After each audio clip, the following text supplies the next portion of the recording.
Okay, I'd like to call the May meeting of the Historic Preservation Commission to order. I would like to go over the procedures for the meeting. They're on the back of the cover page for the agenda. Under public meeting procedures, the chairman will announce each case and ask interested parties to indicate their presence by raising their hand. Commissioners will discuss details of the case, calling on staff for details. Following this discussion, commissioners may choose to ask questions of parties present. Interested persons may speak to support or protest the application. The applicant will be entitled to one brief rebuttal.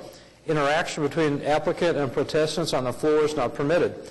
Persons speaking are asked to approach the center podium one at a time to introduce themselves by name and address and to present their position as succinctly as possible. The Commission asks each speaker to limit his or her remarks to no more than 5 minutes. Following the public hearing on an application, the Commission will take one of the following actions. 1, approve the certificate of appropriateness.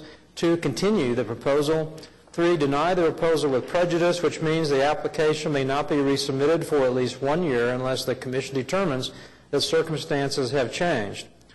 Or 4, deny the proposal without prejudice, which means the applicant may reapply at any time.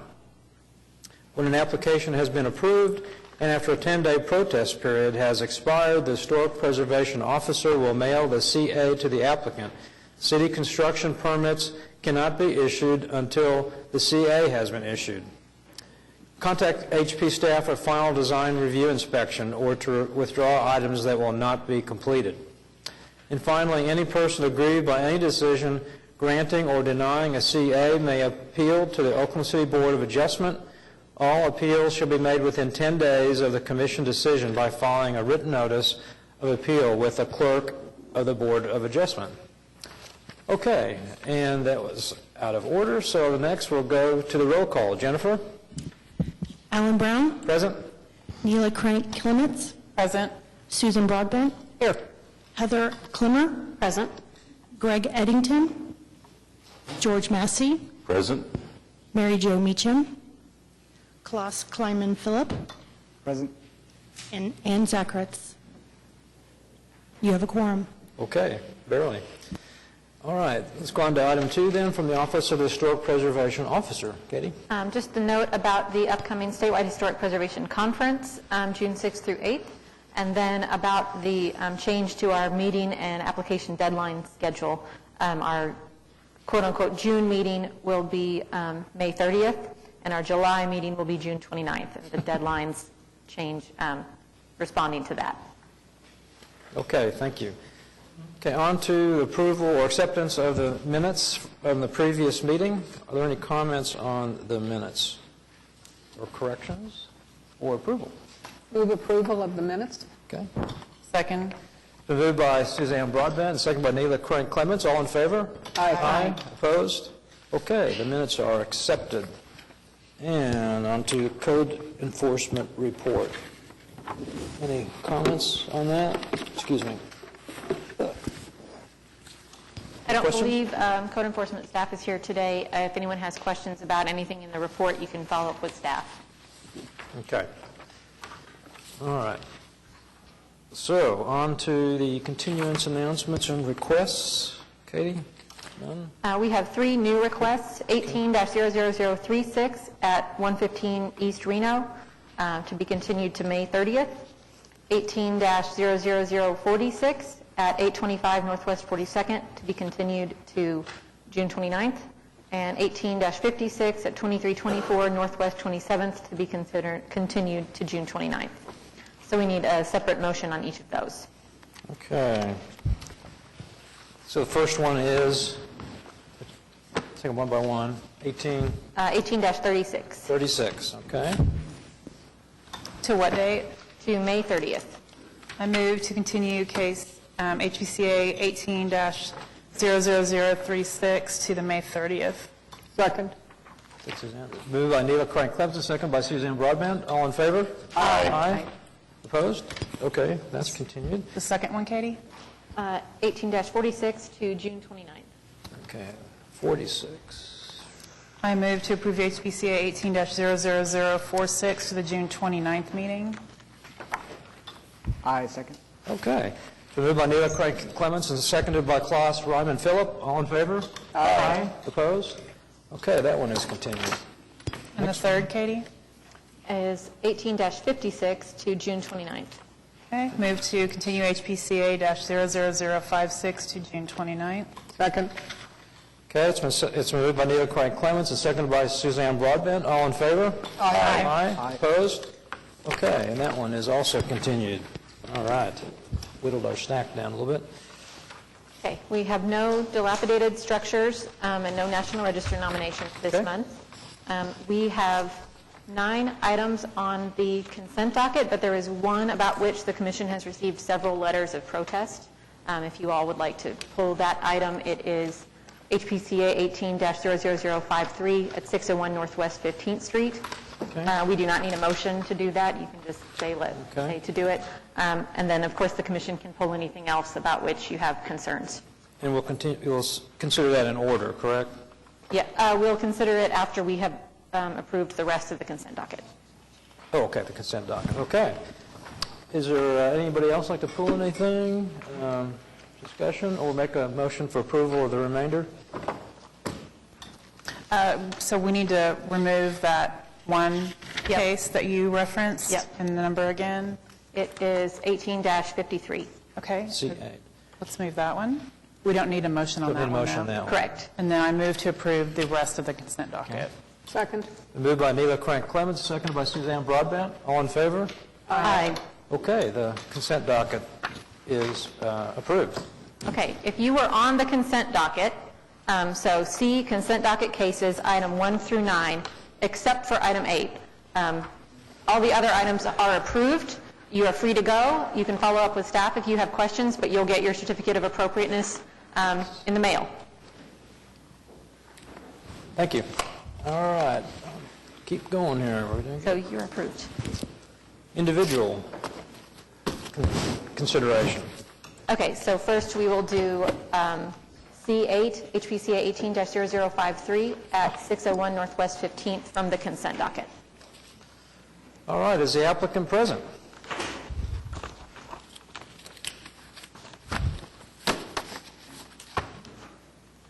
Hello? Hi. Could you state your name and sign in, please? David Burnett. Okay. And you are the brother of the applicant? Yes, David that's Burnett, correct. okay. And we do have correspondence in the file from the applicant that David can speak on his behalf. Okay. All right. So, would you like to kind of summarize the application? So what we're trying to accomplish, my brother and I, my brother Andy actually lives 1 block to the south at 14th and Dewey, and he and I both went in together and purchased the house, 601 Northwest 15th Street, the primary house there on the south or the northeast corner of 15th and Dewey. And our plan was, and we had talked to Marvin and talked to Katie quite a while back about wondering if, because both of those lots, one fell in Mesta and one fell in Heritage Hills, if there was a possibility that we could split those lots and potentially build a house in there. We had received a lot of feedback, and we had consulted and talked to several different people about the fact that for a long time, I think, that corner of 16th and Dewey with kind of the compounded walls and the retaining walls and the high fences there that had been blocked off that street and that corner, that we thought that maybe there would be a chance, if the city was open to discussing splitting that lot and building a house on it. And I had been in contact with Derek Ott, who I think he's going to show up here in just a minute, about potentially buying the big house there on the corner of 15th and Dewey. And he lives in Norman in a historic house, has a lot of historic experience, and he became very excited about the fact of buying that big house, renovating it, and both of us collaborating on how to fix that retaining wall that's leaning about 9 to 10 inches all along Dewey there, and re-bricking the entire thing, bringing it back up to scale. And for him and for his family to move in there, that back lot was just too much for them So we decided to kind of come together, and he would buy the big house up front, and we would potentially separate out the lot and build on the front part. And it came to my knowledge in the last 24 hours or so that there was protest and people that were not happy with doing that we were maybe going to upset the preservation and the pastoral, I think was the word, character of that north lot. And so I reached out to the next door neighbor, Nathan Harris, who I think sent in one of the protest letters, and he and I had a great 20-minute conversation yesterday. I cast my vision for what we were thinking. We talked about our kids and the synergies potentially of activating that street corner, bringing that big barricade fence on the north side down, where that would be more in harmony and congruent with the rest of the houses that are in Mesta, since this isn't on Heritage Hills side. And while we didn't agree in principle that he still felt like that was historically belonging to the south side, I think we agreed personally that if we were able to move forward, that would be a really great thing for both of our families and for that corner potentially become a little bit more open, landscaped, and activated. So that was the vision that we have been trying to work through in close consultation with Katie and with Marva and several other people. And I didn't realize until in the last 24 hours that there was such an opposition, or else I would have been talking to a lot more people earlier. But we've been working on this, I think, for about 2 months and trying to go over all the details. And if anybody had any issues, I've given out my cell phone number dozens of times to say, hey, come talk to me, let me walk you through and see what we have in mind. And obviously, change is not always the best for everyone, but we want to at least try to be open to what we were trying to accomplish. Right. Was the goal. Appreciate that. Any comments from the commission? So this was platted the way it is now, 80 by As one- 340, One lot? is that right? Platted as one lot? No, so it is lots 1 and 10 of Block 1 of Classon's West Highland Park Edition. So it was platted as 2 lots. Okay. Now, it is not unique for a property to have been developed as multiple lots. We have plenty of homes that have one property that's on 2 or 3 lots altogether, particularly in Heritage Hills. In just my kind of gut observation is that typically those are side by side, not back to front. And Katie, has there ever been one that has been one side of the lot is in Mesta and one side in Heritage Hills? Well, you know, the neighborhood district boundaries were set by the city in the 60s and 70s and 80s, so they don't correspond to plats. Right, it just kind of happened. It's kind of just how it was drawn up Sure. when they first designated Heritage Hills as a district, when Right. they designated Mesta. So it is a little bit odd the way that one was split. Yeah. And I don't think it would matter in this case. Right, that I one mean, is in the Mesta and one ordinance is in the same, the Heritage. guidelines are the Absolutely. same, yeah. So. Yeah, absolutely. Of course, the final project, whatever, would have to be considered in the district. But I kind of agree with Katie. Usually, there's lots are joined or built, they're side by side. This one, north to south, that north end would be not usually to be developed because it's so deep. So I think it makes sense personally. But anyhow, is anybody else who wants to make a comment or okay? Klaus, you want to go ahead while he's coming up? Yeah, no, I agree. I think it kind of restores kind of the character of the neighborhood. We have traditionally a row of houses, especially in the corner. I think it addresses the corner better than with the retaining wall that's there now. So I don't personally have any issues with it. That north end's rather hard to use. Sir, would you like to speak? Come on up and sign in. Yeah, go. I guess you could take a seat and. Hi, Nathan Harris, 610 Northwest 16th Street. I am my wife and I Layla. live at the property next door to the back lot, or the north lot. We are here to protest this for a number of reasons. We do think it goes against the historic character that property has developed in over the 109 years that it has existed. I was looking through the guidelines and the standards, and the original 1967 Department of Planning decree identified this property and estate as one of the historically relevant structures and properties that needed to be maintained, which drove the city to developing the historic area and preserving that. The way it has developed, front and back, I think is also unique to the property's own history. The carriage house, I believe that is what is on the screen up there right now, actually straddles the line between lots 1 and 10. So to split the lots at this point, a irregular jog would have to be developed that will keep those structures with each other, which then goes against the historic preservation of the lot lines. So in essence, we are changing the history of the lot lines themselves in order to try to account for the structures, but those two things are, to me, are counter-opposing. As I said, all the rest of the lots on the block are of uniform nature. The precedents that this sets, there are, as you all have mentioned, there are a number of lots that have multiple property. There are a number of properties that have multiple lots as part of those.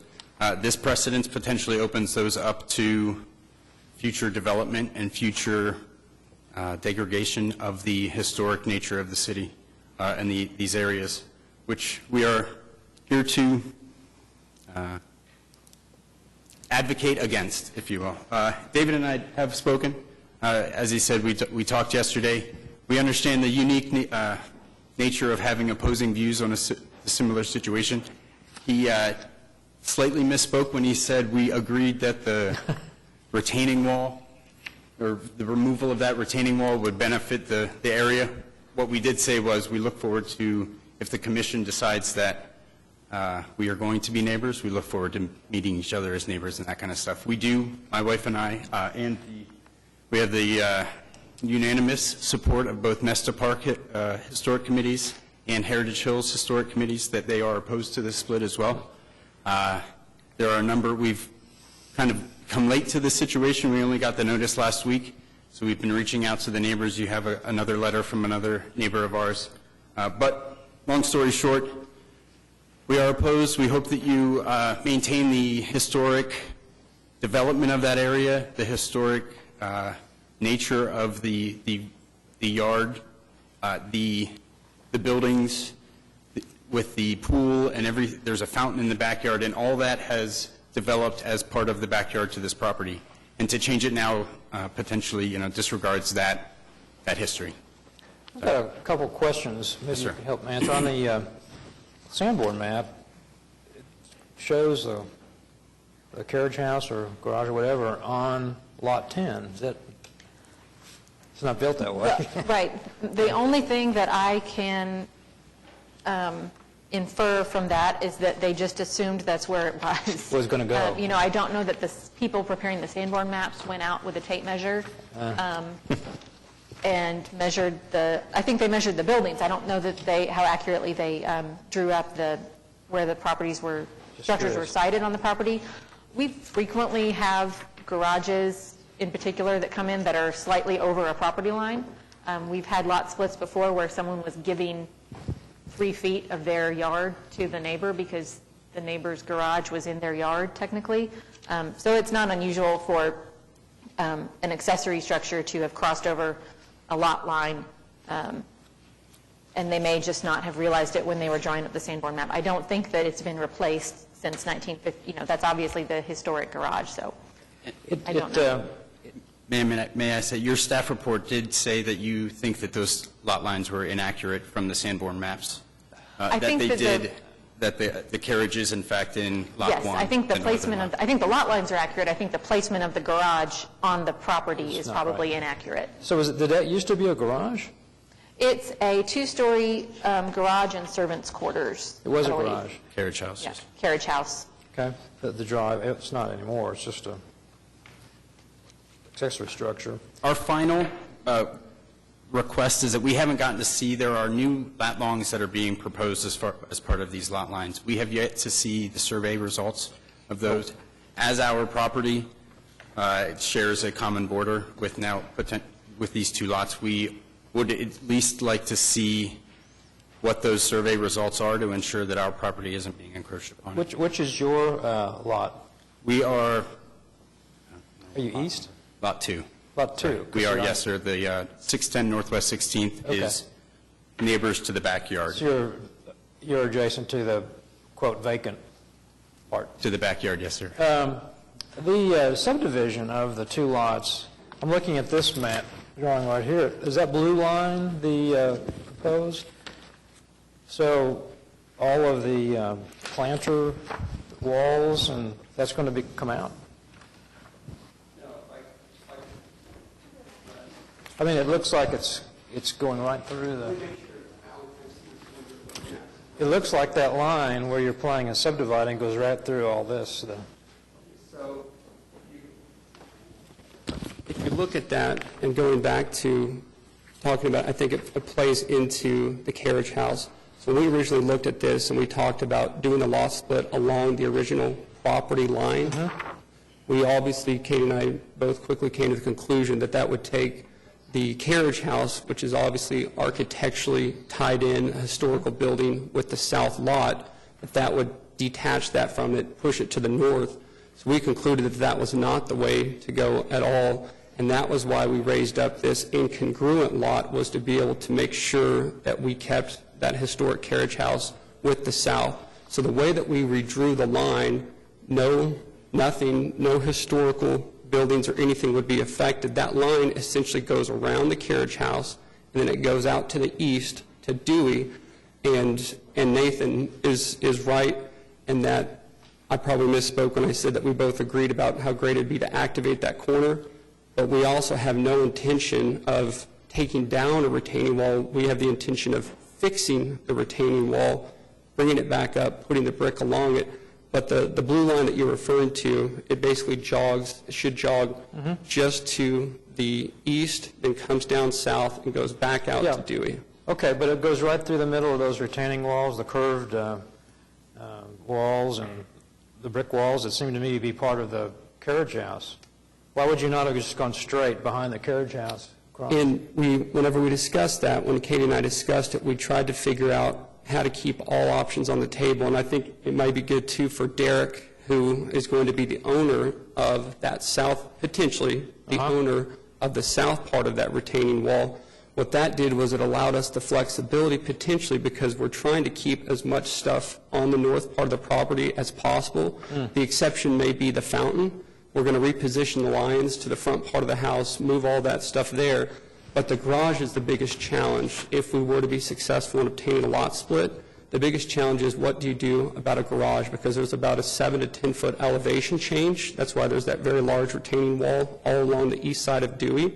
So if you have to potentially do a garage that goes just like there is on the east side, that is built into the side of the actual wall, much like just on the east side of Dewey, that's representative right there.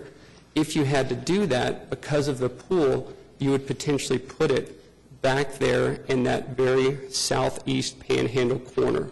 Or the second option would be to remove the pool house, take a driveway from the east side of the lot that runs congruent with Nathan Harris's house. That's the only way you can get the elevation from 16th to be able to go there. So Katie and I were just talking through how do we keep all options open to make sure that if we are successful in the lot split, that as we go through HP, we can make sure that we do what HP wants us to do with the garage to be able to give us flexibility. Okay, I don't understand all that grading, but that jog and taking out that those curved retaining walls, seems like that's part of the historic character. Even if we did approve it, I don't particularly care for the jog.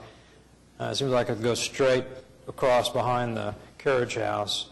I don't understand all the reasons why not, but that's something that I don't. You see what I'm saying? That it looks like there's no picture of it from the street, though. Going right through the middle of this. Okay, so this right here this is the carriage house. This is the carriage house here. David, if you can go back and get on the mic. And So here, if what you want to happens right take there? mine so you can. What happens right there? Yeah, so right there. Go back there. Go back there. And Sorry. Say it. You've got to say it on the recording. So I appreciate that. So what happens right there is is nothing. It's just, it would basically just be, that'd be the end of the property line that would come right through there. So the property line would split it, you're not talking about taking it out or anything? No, not at all. We're talking about just supporting that retaining wall, bringing it back Okay. up. All right. That's all. Sorry, I couldn't figure out where you're exactly So talking. some of, the south will own part of it, north will own the other part. That's right. So we basically, Derek and I would share a retaining wall that we've already put a plan in place to affix and address and Okay. stabilize. All right, just want to clarify that. Part of the, I think, goal with the jog, as we discussed it, was keeping, we've seen lots get split up to the point where a lot is so small that you can't get something built on it. So it was trying to keep as much square footage for the north part of the lot as possible, and it also keeps the length of the lot at the street-facing side in line with the rest of the block. Right. And That then it division. just jogs at the garage. It is kind of an odd Yeah. So what is situation. the depth of those lots? 180, 180, okay. Looking for a number on here. 180 by 70? Okay. Or is it 170 by 80? 170 by 80. Okay, 170 by 80. How far over the lot line does the carriage house encroach? I think it's about 20 feet or so, And then, 22 feet. and then how much farther does this new proposed line go? How much more feet off that north lot would it take? That's a good thing. I don't see a dimension on that. Yeah, I think we provided those dimensions, didn't we, Katie? I believe that it's, let's see here, so we've got, yep, so the carriage house is 22 feet deep. This right Any here would be, dimensions on that line, Katie? Someone? I think it's roughly about 32 feet, but I don't have the dimension right in front of me. And 20 feet of that is the existing carriage house? 22. 22, so we're adding another 10 feet, we're taking another 10 feet from that lot. But we're actually not taking it from the lot, though. We're giving the south lot that additional space. Yeah, I to keep the understand, carriage but that line Right. is at 10 feet. Well, it seems to me, I'd like to see a dimension on that line. yeah, well, by adverse possession, the lot's already been cut off by the, am I not correct on that? They own the whole It's been thing. there 100 years and nobody's, It's one big lot right now, so. well, I Yeah. know, but, well, okay, I see what you're saying. Ownership. The ownership is the same, yeah. Okay, never mind. But if someone were to buy it, that lot line would, already be That's a good established. point. These are still two separate lots. They have been combined. And Alan, The if- and Alan, if you dimensions are, don't- I'm sorry, the dimensions are in the legal description. Ah. I knew we had dimensions I thought somewhere we because did too, I somewhere summarized else. them in the staff report. They're written in the legal description. And Alan, if it's okay with you all, if we have just a quick second, I think it would go a long ways too if Derek could come up just for a minute. And I think that he and I both together are sort of critical team of trying to articulate what we're trying to do and what we want to do with this corner in terms of not hurting the neighborhood, but perception is always a double-edged sword. But for us to try to figure out how to cast at least a vision of that we want to be good neighbors, we want to beautify this corner, we want to bring this back to life, we want to fix the things here, and we want to activate it and make it something that, quite frankly, for the past couple of years, it's gone down a little bit. And so we have just a minute for Derek to address, I think, some of the neighbors' concerns too. It would be helpful. You okay? Yes. Yeah, I was trying to figure out the legal description, sorry.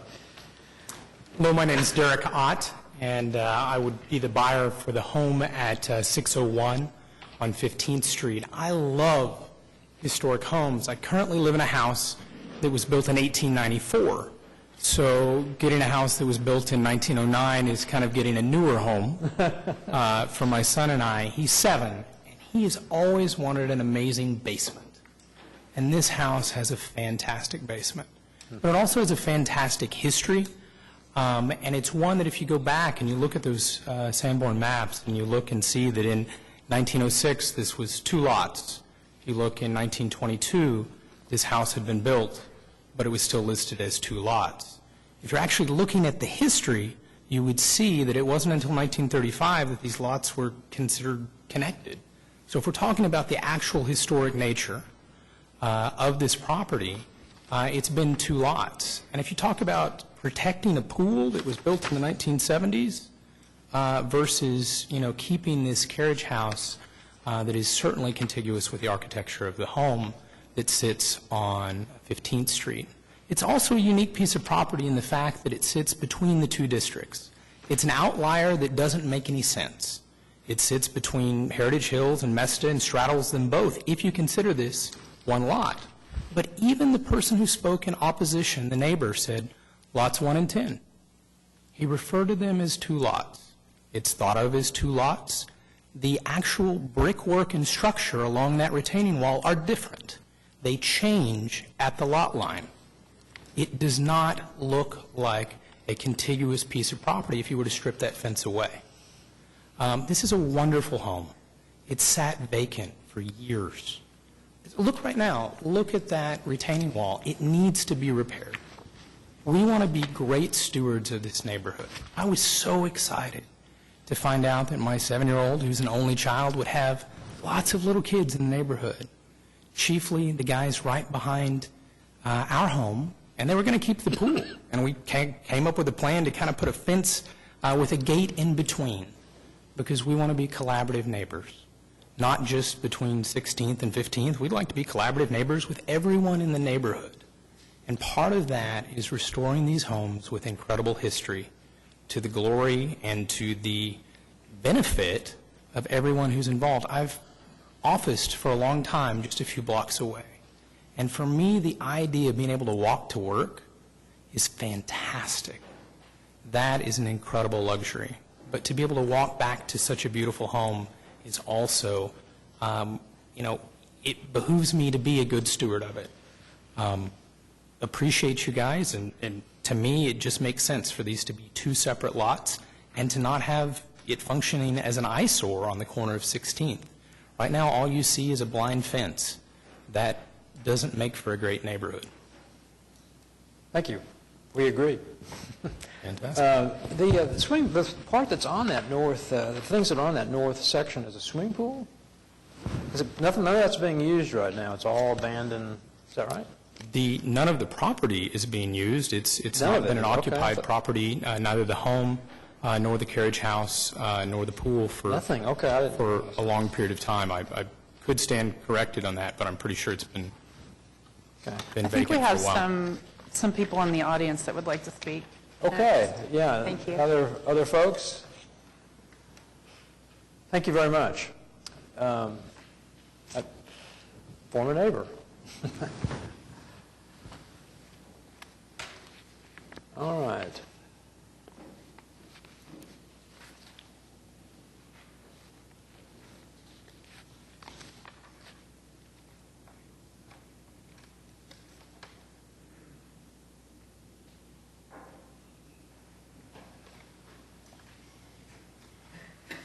Hi, my name is Layla Harris, and I live at 610 Northwest 16th Street. My husband spoke earlier. I just wanted to address a couple things that I don't think were quite clear in the discussions up to this point.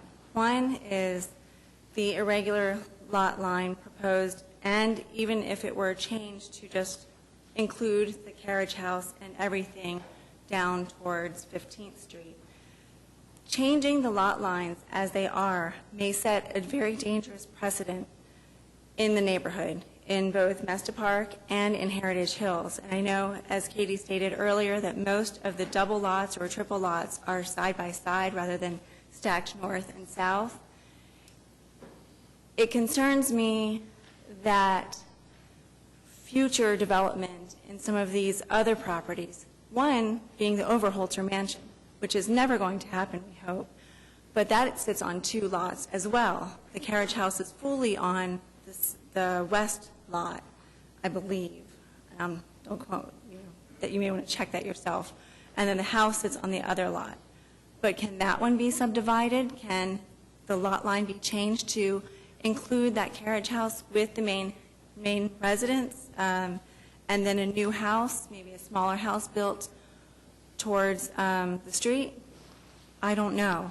And so this is my main concern, is that although we would love to have new neighbors, we love meeting people, and we love new families in the neighborhood, my concern, our concern, and I think the concern of both HP committees, both Mesta Park and Heritage Hills, is that if the lots are then further divided, what's to stop it from continuing and continuing and continuing?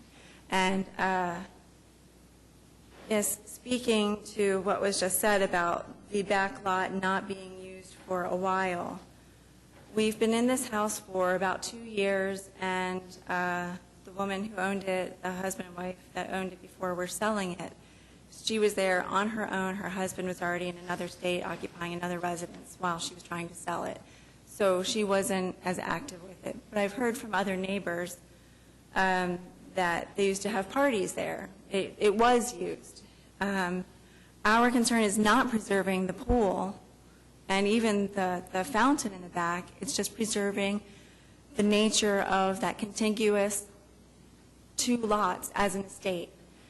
It's always been used, 2 lots by one estate. It's never been divided up. There hasn't been another structure on the north lot to warrant it being divided again. It was always one single owner since that house was built in 1909.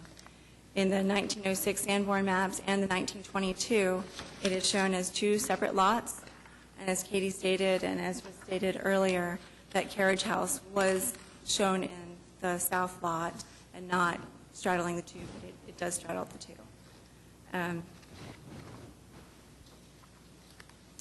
So I think Okay. I made my point. Do you have any questions? Any other questions for Leila? Okay. Maybe just one. Are you concerned about the quality of the house that might be built next door to you? Well, I mean, it's certainly nice to have open space next to us. yes, and that, that goes to a personal thing. Why we bought the house initially was that this is in a historic neighborhood. I've lived in Edgemere Park. We've lived in Heritage Hills. We wanted to live in the historic neighborhood because of the preservation of these estates and these houses. And we all fight with, we would love to have energy-efficient windows and things like that, but we can't. And we understand that when we move in, that we can't change those kinds of things. So yes, we bought the house with this empty lot next to us, which was a big, big selling point for us.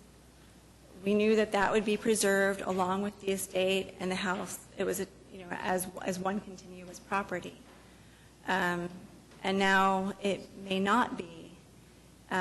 So, yes, that's a little upsetting. But as to the quality of the house that will be built, I'm sure that the board would, the commission would not approve something that would be outrageous. It would have to fit the guidelines of historic elements, but obviously not of the age of the rest of the neighborhood. Right. If the owner wanted to, could they build a structure on that north part of the lot?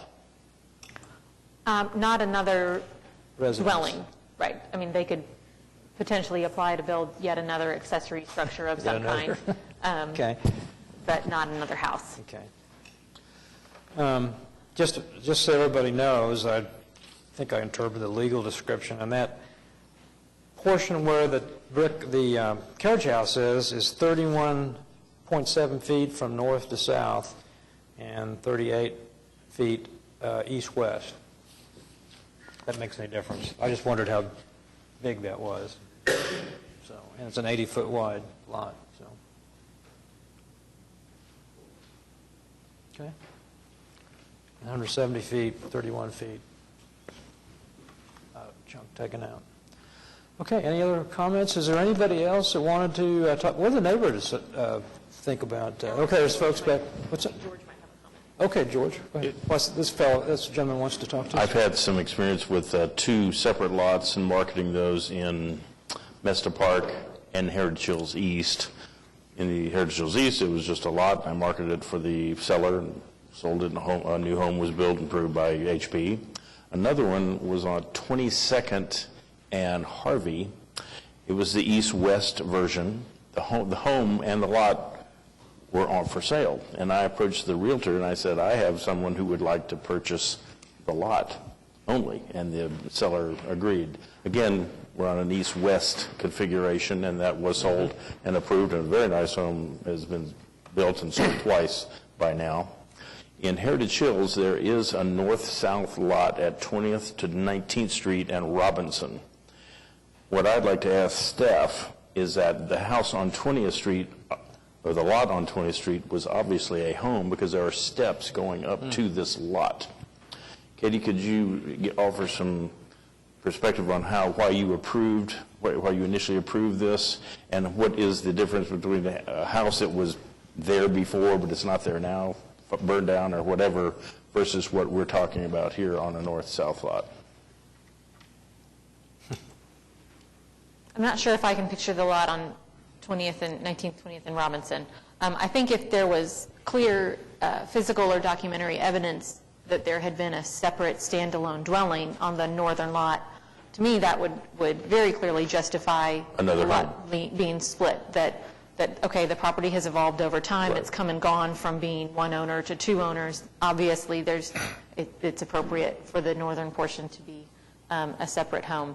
The only reason I know that, I'm thinking, because there's steps going up to what was obviously a house there. That's all I know about At that 19th one. and At 20th. 20th and Robinson. 20th and Robinson. Okay. Because I've approached the owners at 19th and Robinson to see if they wanted to sell 2 times, and they weren't interested. They wanted to keep, both lots. I think one difference here, this has been developed as one property. Right. With the swimming pool and whatever, on the north portion. Yeah. There'd be like 2 lots side by side, and somebody developed the whole thing, and now wanting to, to sell off the portion. I know folks that have done that, expanded their side yard, basically, with a fence wall, whatever. So it's different. It's functionally was one, somebody called it an estate, one property, so. That answer your question, Katie's question? Yeah.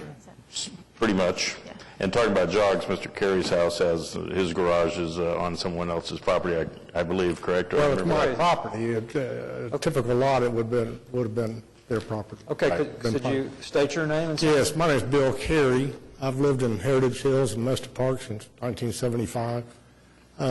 Currently, I'm president of the HBI, Historical Preservation, which is the governing body of Heritage Hills. Mr. Burnett was nice enough to show me around the property on Monday. I've walked it. I've also surveyed our neighborhood looking for similar properties, like the one on 20th. These 2 lots, and we keep referring to them as lots, it's really just one property made up of Lot 1 and Lot 10. It's a single property that has been that way since the teens. Going back very far, it was Anton Klassen's estate, the guy that developed the area. Oh, really? Yes. It was considered a estate. It's always been considered an estate with the main house and the garage on the south half of the property and the guest house, and now pool and cabana on the north. But it's also it was the backyard of the property. Take that away, the backyard goes away except for paving. But anyway, for over 100 years that way, it's been conveyed as a single piece of property, stating out lots 1 and 10 of block either 1 or 2, I can't remember which. The neighborhood has always viewed it as one property, a very significant property. But by my count, I toured the neighborhood yesterday, and we have 18 properties. That's out of 360, so what's that, almost 20% of the properties in the neighborhood could be subject to the same sort of thing. There's enough space on the property to carve out a second building lot. I think with the values and continuing to escalate in Heritage Hills, that the value of doing that is going to do nothing but increase. I'm not sure do we really want to open that door in Heritage Hills and Mesta Park or any other historic neighborhood? I think we really need to consider that. This is a very significant single property, and it should remain such. That the main house and the garage on the south half of the property and the guest house and the backyard remain on the north half of the property.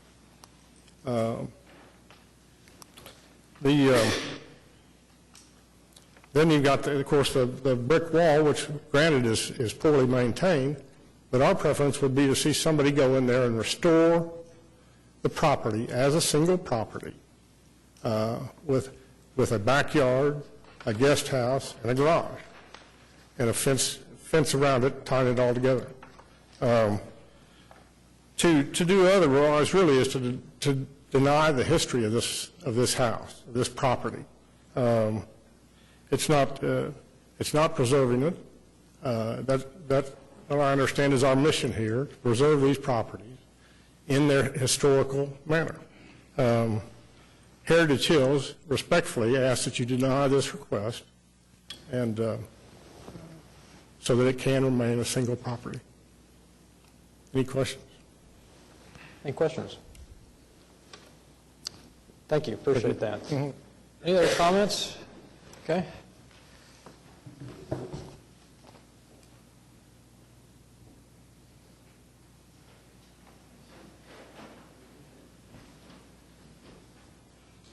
Hi, I'm Andy Burnett. I live 1 block south of this home.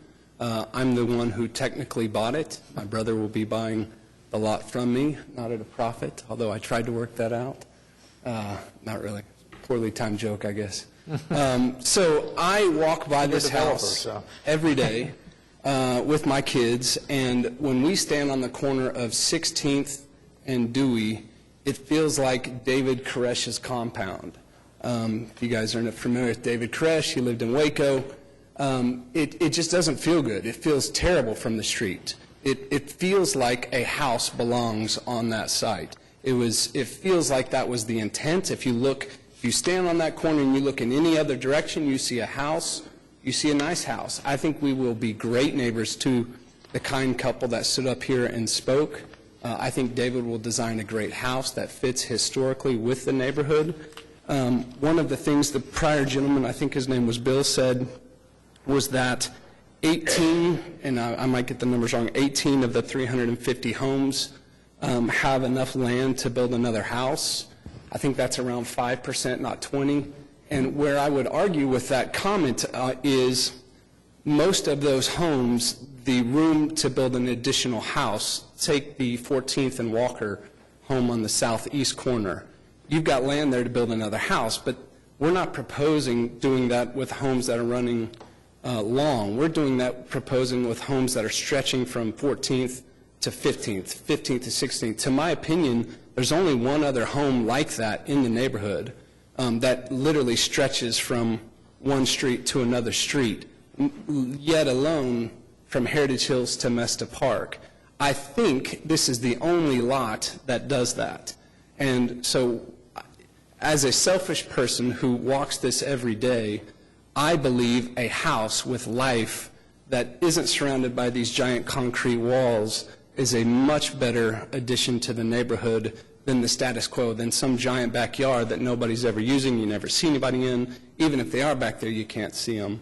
That would be point number one. And then the other thing he said is that we're denying the history of the home. You know, we have a gentleman, Derek, that wants to buy the house. He wants to preserve the house. He wants to move into the house. None of us are flippers. We're not trying to make a ton of money.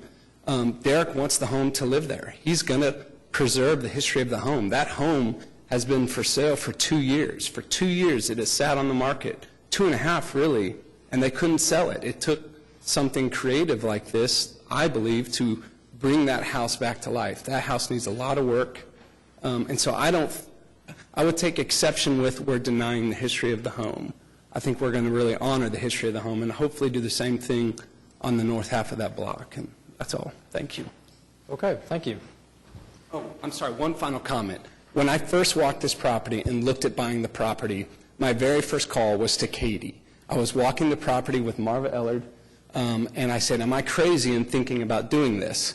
And she said, no, I think it's a great addition. Marva said, I think it's a great addition to the neighborhood.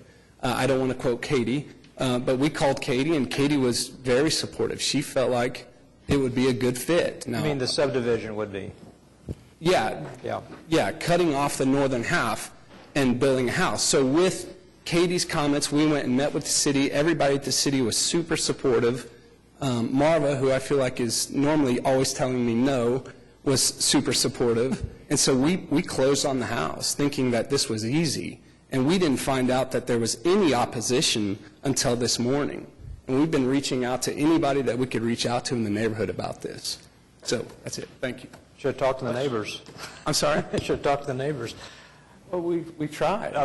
Just, Any other questions? Anybody else have a question for? Well, I don't know to whom I should direct this, but, so is anybody here saying that Lot 1 can't be sold by itself? I mean, it's a separate lot and it's private property? Well, But we certainly don't have the power to tell people they can't sell a separate lot, do we? the carriage house would be. Well, that's between the buyer and the seller to work out whether, that's a surveying problem and they need to make some It's one piece. adjustment. It's one piece of property, though. It's not. It's two lots, but it's one piece of property. You'd have to split the property somehow. Well, but I'm talking about from a legal perspective. I don't know. Can't Lot 1 be bought It's. the way it sits now? With the city, so administratively, with the city and the utilities department, stormwater drainage, they've already looked at all this, and administratively, they've already approved all of it because it was platted as Two lots. Lots 1 and 10. But to Alan's point, though, that from a title perspective, this is still one property until this group reviews it, has the jurisdiction and the authority to say that this is okay with us. And until you all do that from a title exchange perspective, then it's still, for all intents and purposes, one property, unless I'm misunderstanding that, Alan. That seems to be the way it works. Well, yeah, it's a kind of legal thing. Seems like it's just a deed issue, but That's just I don't a know. deed issue. But I don't think your property would be, your title would be clouded if you take Block 1, but, You do. I think because they are jogging around, well, well, no, I'm not talking about I know, that. I'm just yeah. talking about Lot 1, the way it is drawn now. And Suzanne, it was really important to us, too, that we don't try to go any other alternative routes to try to make this happen. It's been our intent all along, too, we want and we feel like we're trying to improve the area. We want to be up in front of you all again in the near future to try to build something there and make improvements to it. And so we felt like, and as we were referred to, that this is the best way. And Derek. So I guess you're saying that they could just do like a quit claim deed, describe the piece of property, and Couldn't they give an easement? But, yeah, Like I think they'd An give easement an on a easement, but it seems to me if we own property, we can sell it in any kind of configuration it's we a legal want to. thing. yeah. All I know is that there is an administrative process through subdivision and zoning when you split a property. Yeah. They say lot split, but when you're splitting a parcel or whatever you want to call it, whether it's one lot, 2 lots or 5 lots, or splitting a lot in half, there's a process that they go through. Outside of HP, you would just walk in with your legal description and your site plan, and they'd sign off on it, and you take it to the county and file it. Because it's in HP, they have worked with us to require that someone have a certificate of appropriateness before they will approve the lot split. And it's the city requiring that. Yeah. Okay. A couple of small That's things. my understanding of it. Okay. I will say, we don't do these often, so First one Well, I've but wait a seen. minute, we're using lot split and we're using parcel split. And from a title perspective, the Lot 1 is Lot 1 and Lot 10 is Lot 10. And I'm not sure I know of anything that makes them joined so that they couldn't be sold. I'm just trying to clarify. Except it's one piece of, it's one ownership. That's all I'm Well, saying. So is Yeah, a but- ranch that has 1 million acres and they sell off 10,000 acres. That's right. But apparently the city's requiring this. Looking at the property, there's a couple of other things to possibly consider. The city has water meters on both 15th and 16th. That wouldn't have happened had it been intended to just be one piece of property. Also, again, saying that there's 18 properties like this, no, there's just one. It's the only property that spans the two districts, and it's a confusion. Like, where does regulation for the property sit if it's, this conjoined twin? In 1909, Leon Levy bought the property from the Klassen Company on September 24th, built a house on it, and he sold the house to a gentleman named William Wiley on September 20th of 1922. He bought the vacant house 3 months, or vacant lot behind the home 3 months later.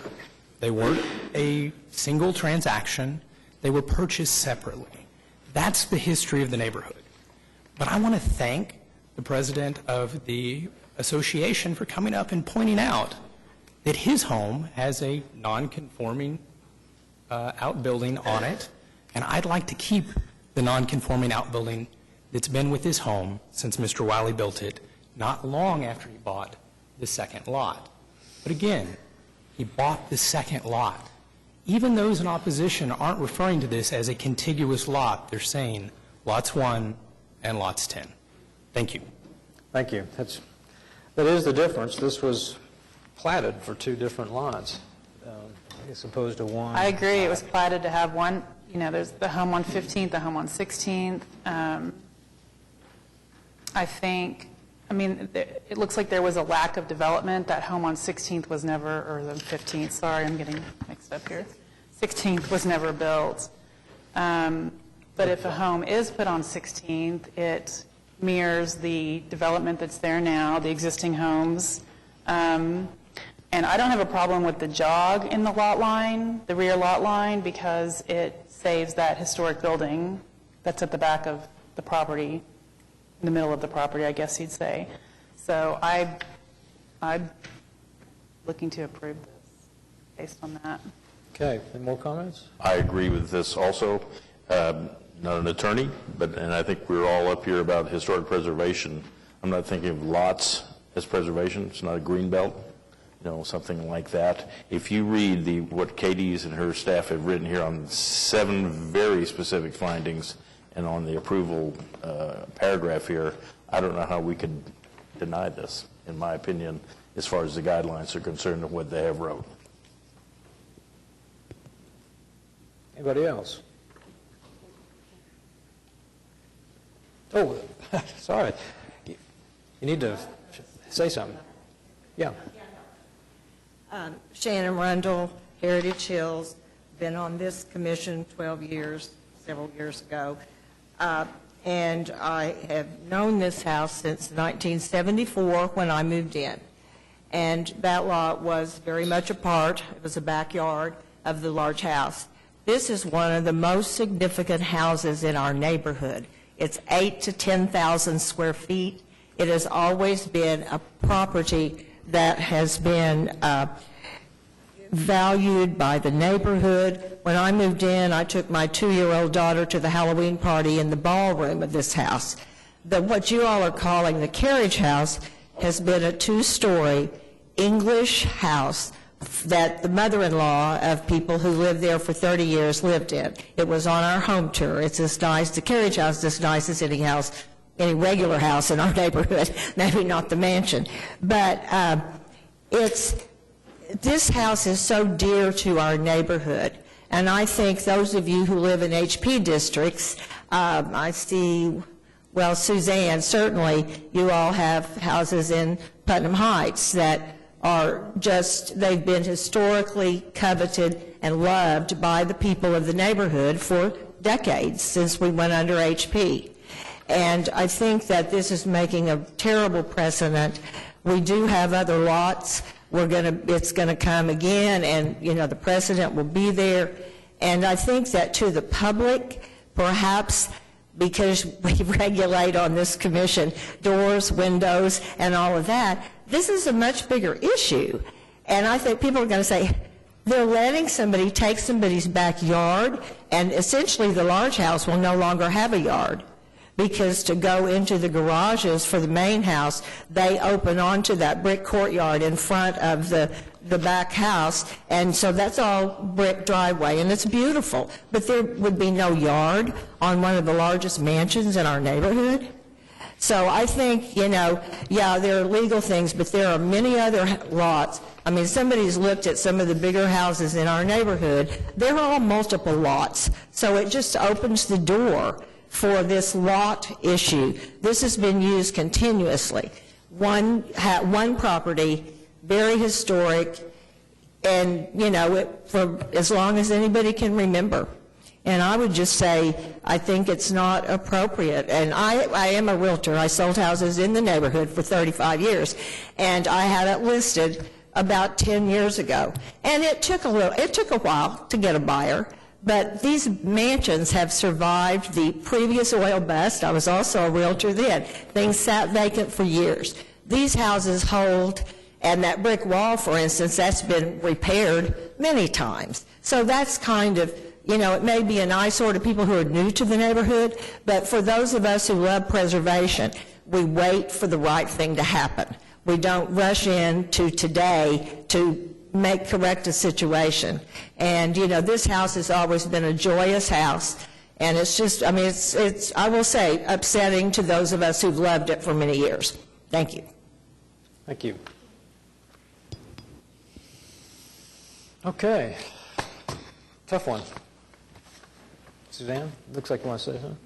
Well, I really just don't think, I understand the problem with setting the precedent of changing lots in historic neighborhoods, and I really am not comfortable with that. And I think that the present owner and the person who wants to buy it, that lot one, et cetera, can work out all of that without our having to be involved. You don't really need that lot line jog in order to make this work, from what I've heard you say. It's just kind of trading one corner for another corner so that, the lots remain relatively equal square footage, et cetera. But that is a precedent-setting issue for the commission. And so I really just, my advice would be for you guys to withdraw your application and just conduct your business by doing the lots through the legal process and coming back in here with your application for whatever you want to put on lot one if you buy it. I really don't see a reason for the commission to approve this lot. So you're saying that the lot as is, lot one, would just be sold to... Well, I don't know of any reason it can't be. It's a separate lot, and it's private property. And they would work out an easement on the carriage house, whatever. I think they have every right to do that. I may be wrong. I'm not a judge, but I don't... I'm not sure what splitting anything. Right, since they are separate lots, I'm not sure what has triggered this action in particular. Probably the jog. I don't know. It's not the jog. No. Katie, maybe you can jump in here. It's not the jog necessarily. It's still recognized by the city as one property, even though it's lot 1 and lot 10.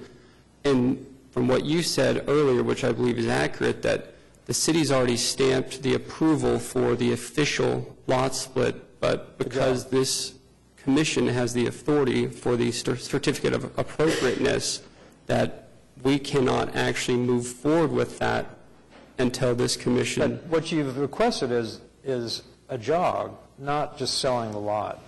You've requested changing the lot line, basically. So that's, I think, the difference. Suzanne's just saying just sell them the lot, right? As is, and work out an easement on the carriage house or whatever, right? Well, I think legally that's what they can do. Can they do that? I've got David Box here, our attorney, maybe he can there we go, answer another that lawyer. question. Just when we need another lawyer. I don't know if I can answer that. I will say, the lot splits that we've done previously, to my recollection, have either been reconfiguring lots that were platted east-west but had been developed north-south, that kind of thing, where the lots did not match the existing property layout, or it has been actually dividing a single lot into two lots. Those are the ones we've done previously. I just know when someone comes in and asks to reconfigure or to divide up a property and it's an HP, they route it through us. So, David Box, 522 Colcord Drive. Ms. McDevitt, I don't know what has your take been on this? My understanding is the original plat, it clearly shows it as two lots. Here we have a bit of a unique issue in that one of the structures on what is viewed as a kind of a larger lot crosses over that line. So I do think from a title perspective, there's got to be something done to accomplish selling that north half. And so the lot split would be the traditional route to accomplish that. But since it is technically right now, I believe, two lots, it's lots, what, 2 and... 1 and 10. 1 and 10. Well, and that's what I don't know. I don't know how building permits were issued in the past where the building traverses, what would be kind of the dividing line between that north lot and south lot. This, to me, would be the most expeditious way to accomplish what needs to happen to allow that north lot to be developed. But again, it's a little unique in that typically a lot split doesn't go for approval on, before any public body. If you meet the criteria, it's an administrative type of situation, but for filing here within the HP area, we'd handle that through development services.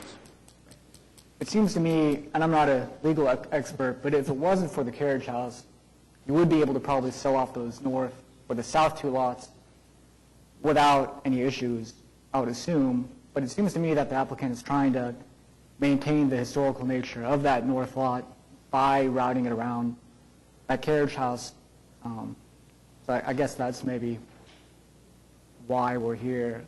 Sure. As opposed to just selling off the two lots. Maybe it can be accomplished with an easement, like you kind of alluded to.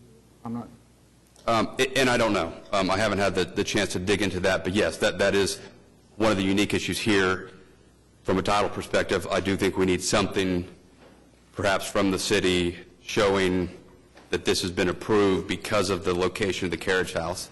That it's being kept is certainly the issue that we need to maintain the historical development of that site. So you're saying that something this is required. Suzanne's comment was it's not required. So that's what we got into this thing. We're not really talking about the historic preservation aspects. We're talking about the technicalities of a lot split now. And it is worth noting, you'll get to see, when something is constructed or proposed to be constructed on that north lot, you're going to get to see it. It'll have to go through the CA process through the HP Commission. If we approve this. If they can't develop a house on that. Perhaps. We just confirmed that. They could do another accessory building, but not a separate residence. So are we going to ask the applicant to see if they can sell the lots separate from one another and just get an easement to cover that two-story house at the back? I don't know if that works or not. Dennis says it doesn't. I don't know what Laura thinks. I think Dennis says he's not certain. It would be easier for us to approve this today, and then they would have something to hand to Development Services. But I think Suzanne's asking, and I'm asking, can you explore selling off the lot and then getting an easement to cover that house at the back? We should continue it to get these questions answered. So I would prefer not to continue it. And if the results... I think if there's another mechanism by which we could accomplish this, that's something that we can research. If there's another way that might be, we might be able to accomplish this. Even if it could be accomplished, this HP question is still there. And this doesn't, if it could be accomplished, it doesn't answer all of the abuttals, I guess, to this from the neighbors not wanting the house on that, facing 16th Street. So. Well, and if the same result could be accomplished administratively, I don't know what the harm would be in allowing a vote to happen today. I mean, they're certainly platted as 2 lots. That plat is still still filed of record. In fact, I own a house within that plat. So I don't know what the harm would be in moving forward today. Well, okay, I think we have one brief rebuttal. I will That's a just hard note, I think, speaking to all the properties that have been developed historically as multiple lots, I think the commission has valued the opportunity to weigh in on lot splits, even when it was multiple lots, because there are some that we would not want to see divided up. So likely, if there's something that they can do legally without our approval, then they can do it. Side by side, though. But I think when we get the opportunity to weigh in, that's an important. Nathan Harris again, neighbor to live at 610 Northwest 16th. Just wanted to request the commission, we're meeting here today to talk about preserving the history of the property, not developing the north lot. I feel like we've gotten, the conversation has led to how do we develop that north lot versus should we be preserving this estate. And I just wanted to re-advocate for preserving the estate as is. And we've talked north lot, south lot, backyard, front yard.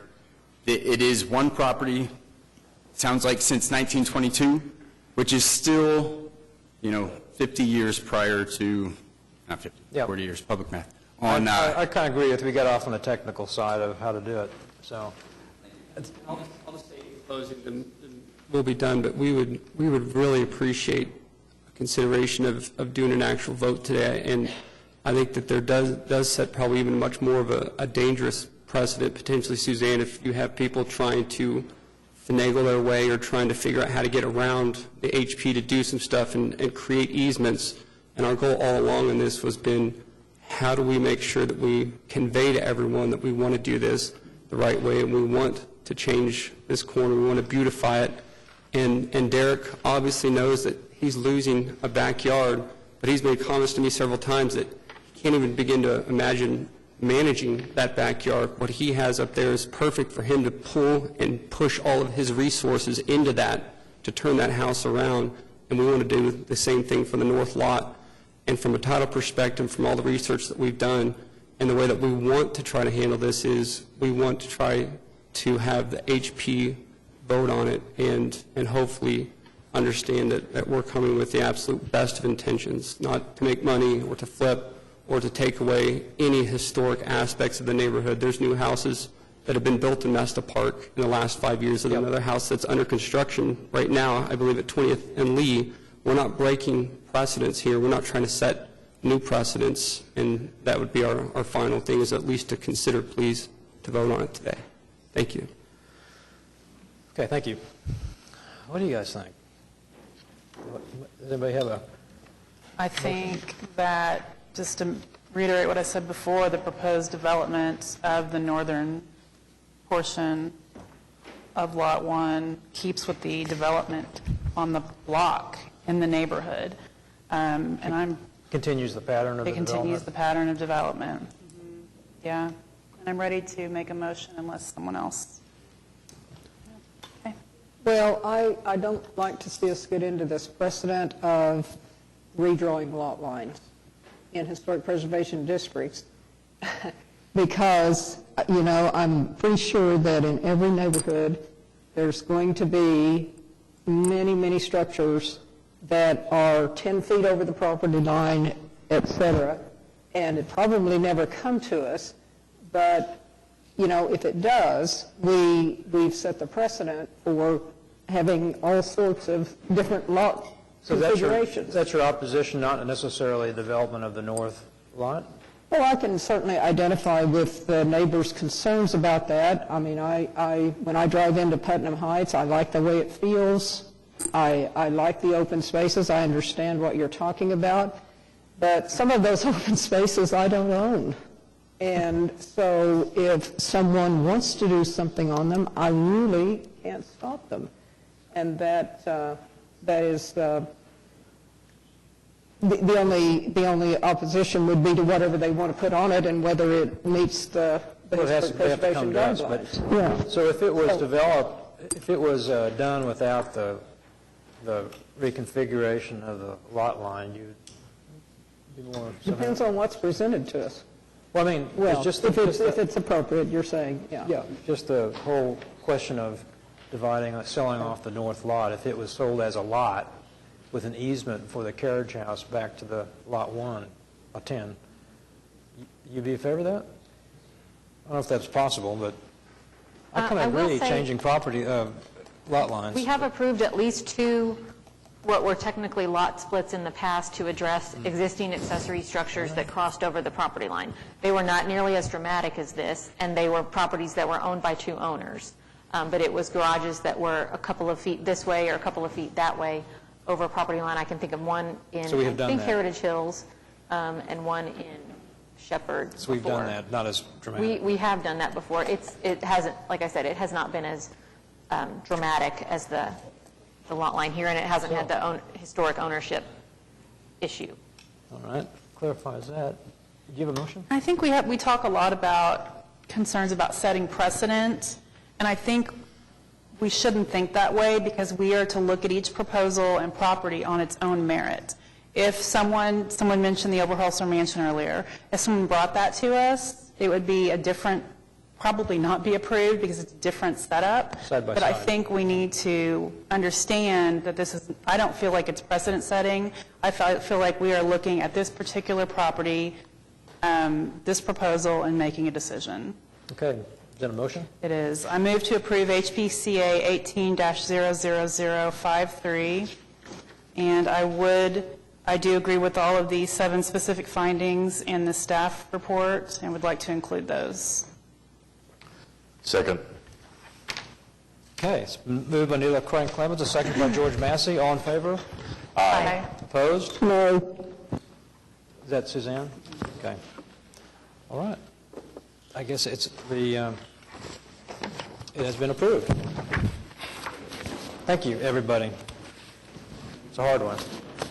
And that was the first.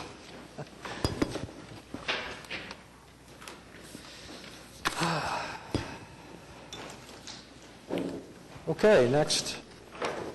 Should we take a break? Quick break? A little longer, okay, because I've been drinking my Dr. Pepper. I'm okay. Okay. D, cases for individual consideration. Number 1, HPCA 17-00007 at 931 Northwest 16th Street, Mesta Park, Ward 6.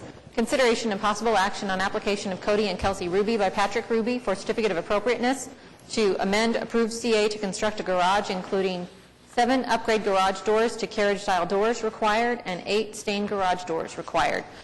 Since the last meeting, the applicant has provided some additional documentation of other similar kind of carriage-style doors in the neighborhood, as well as some research on when their historic garage was constructed versus when you would have started to see the raised panel or the style and rail panel overhead garage doors. They have discussed with staff that they would be willing to paint the existing wood doors and keep those instead of having the stain finish. So staff's recommendation was in line with that. So it's been agreed to? Yes, they have agreed to that condition. Okay. Any discussion on that? Cut to the chase? Sounds like a good compromise. I didn't ask you to state your name and sign in, but I guess you did. Cody Ruby and Kelsey Ruby, property owners at 931. Great, thank you. Hopefully it's the last time. Would you like to make a Hopefully motion? I'll move to approve HPCA 17-00007, item 7, with the specific findings and conditions that are in the staff report. Second. Okay, it's been moved by Suzanne Broadbent, seconded by Heather Clemmer. All in favor? Aye. Was that aye? Okay, opposed? All right, 7's been approved. Katie, do we need to go ahead and deny the stain? Yes, I guess you would go ahead and deny that since it was a separate item. Okay. Where did we say they were going to be painted? It's a condition under item 7. It's a condition to what we just approved. So you, So I'll deny HPCA 17-00007, item 8, stained garage doors with prejudice. Second. moved by Heather Clemmer and second by Suzanne Broadbent. All in favor? Aye. Opposed? Okay, item 8 is denied, prejudice. And that's it. Okay, thank you. All right. HPCA 18-00025 at 3200 North Harvey Parkway, Edgemere Park, Ward 2. Consideration and possible action on application of William White Jr. Trust for certificate of appropriateness to 1, remove existing chain link fence elective, and 2, construct concrete block Art Deco fence with iron gates elective. And this was recommended for approval with a unique circumstance because the material is one that is not typically identified as appropriate for fencing, but did appear to be appropriate to this specific structure.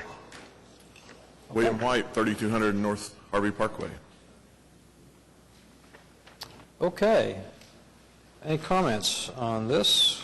This is along the, quote, alley. Yeah, the concrete block fencing is going to be at the alley at the rear of the property. Yes, ma'am. And there's a rendering. It's always good to see a chain link fence disappear. Thank you. It does seem to coordinate better with the house, to tell you the truth, the concrete. So, questions? Mr. White? I move to approve HPCA 18-00025 according to the specific findings in the staff report and with the unique circumstances listed. Second. Okay. It's been moved by Taylor Crane Clemens and seconded by Kloss, Ryman, Phillip. All in favor? Aye. Opposed? Okay, you're approved. Thank you. Thank you, Katie, for your help. HPCA 18-00029 at 322 Northwest 15th Street, Heritage Hills, Ward 6. Consideration and possible action on application of Maureen and Jim Watson by Kirk Hollander of Aquascape Pools for certificate of appropriateness to 1, build pool, install pool decking and mechanical equipment and screen wall elective, 2, construct cabana and fireplace elective, 3, install fence and gate elective, 4, construct low walls elective, 5, relocate patio elective, and 6, demolish retaining wall elective. This staff report had a combination of recommendations for approval and, well, actually both were approve, with some conditions and concerns identified regarding the location of the pool in relationship to the house. This is kind of a unique situation in that it's a very large side yard, and they're putting the pool in the side yard rather than to the back of the house. Okay. Jim Watson, current owner. Okay. Okay. Questions?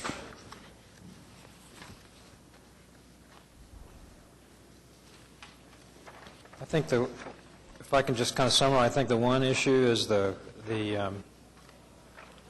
distance from the front to the pool. Is that correct? The placement of the pool. Everything else seems to be okay. Oh, I think we did have a comment letter regarding this application as well that should be at your seats.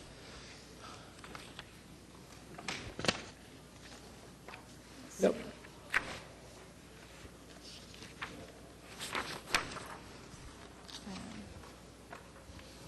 Not visible from the street.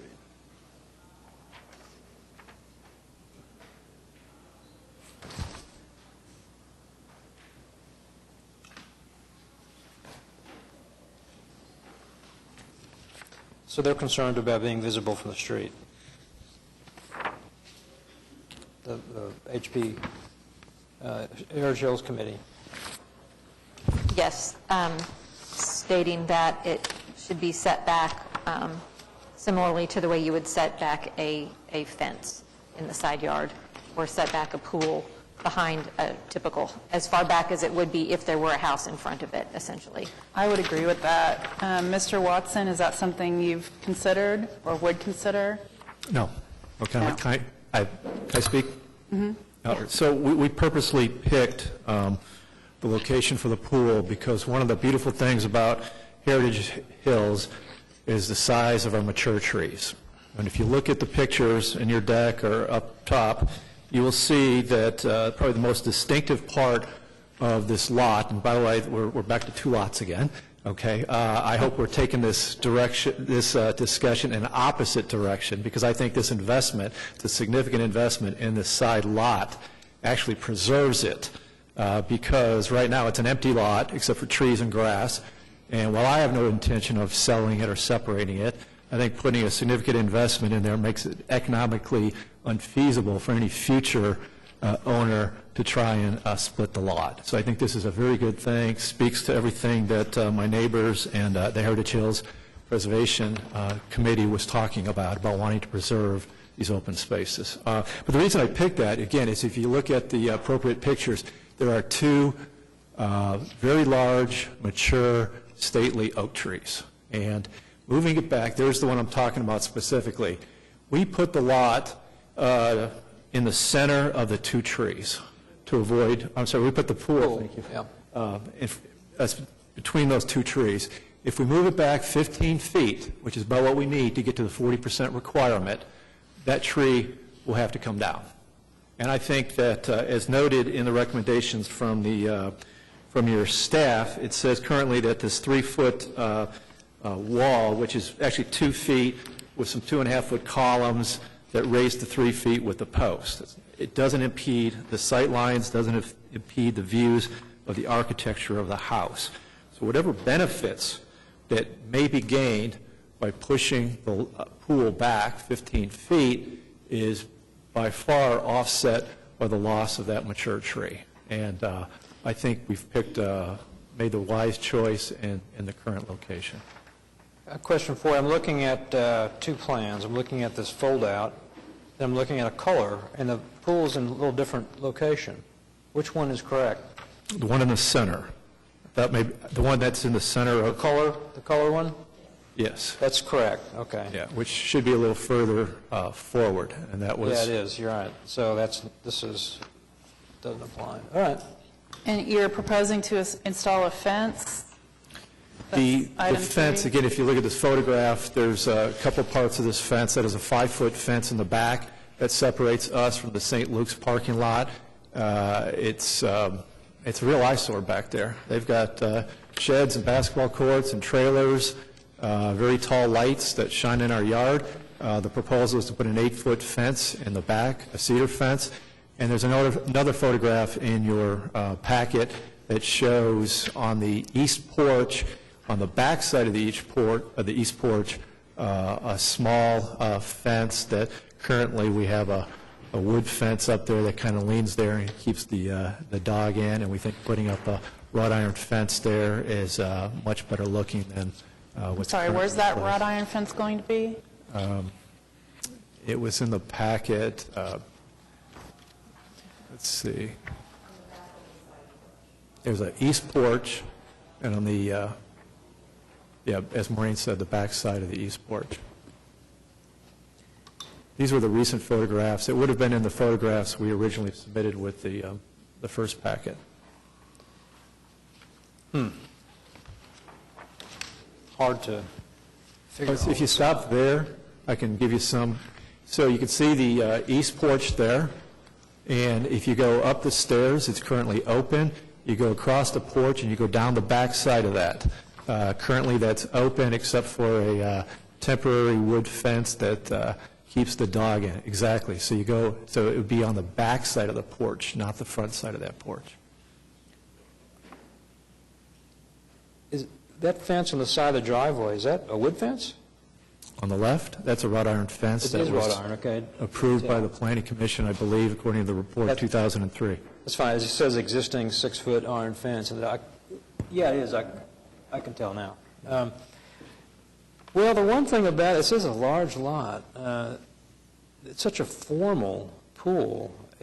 Not your typical backyard pool. So the sort of the geometry of it in the house, actually like better, just architecturally, in the Kohler site plan. Thank you. It's extensively landscaped, which might be a screen from the street. We So I don't know, it's such a large lot, it's a little different than making sure the pool's behind the house. But we have to live with the guidelines.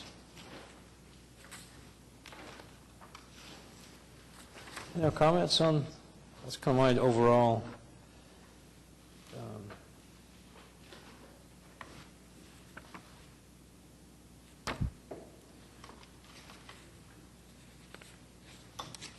I mean, it seems with all the landscaping and looks like there's a 3-foot, maybe like a 3-foot brick wall that surrounds the pool.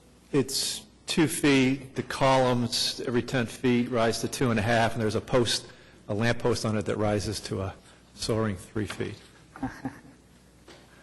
So it seems like it'll be somewhat screened. I wonder, as far as the 40% requirement, you have that cabana and kind of where the pool equipment is, you have a screen. It's all very symmetrical.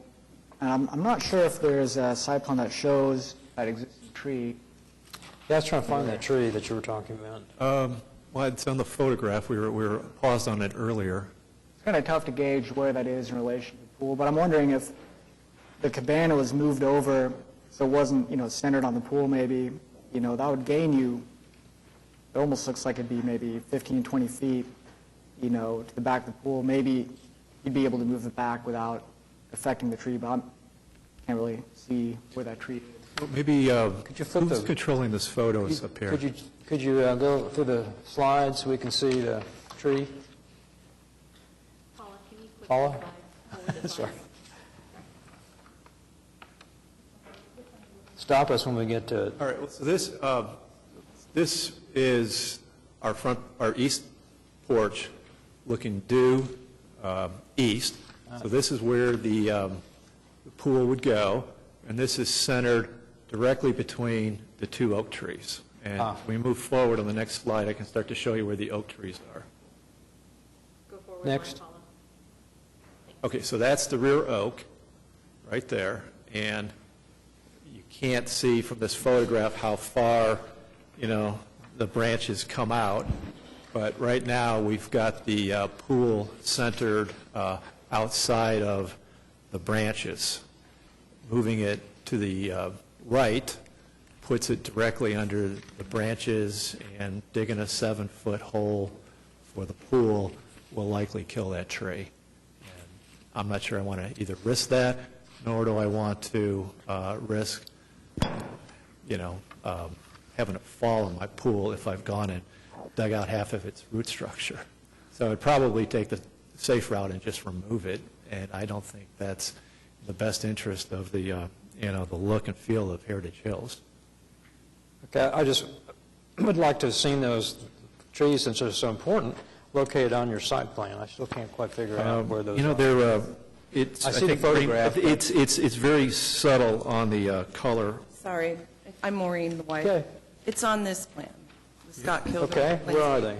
There's 2 circles, it says existing oak. One is by the equipment in the south, It's very light. and one is right in this, sorry. It's right behind or in front of the landscaping, directly behind the spa.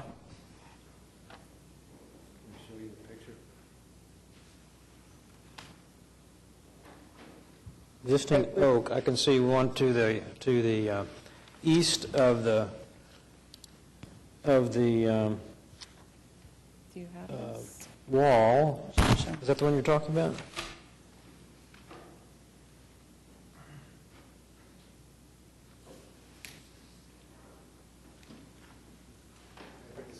Yeah. We'll pass it down. Yeah. Yeah. Did you mark both of them?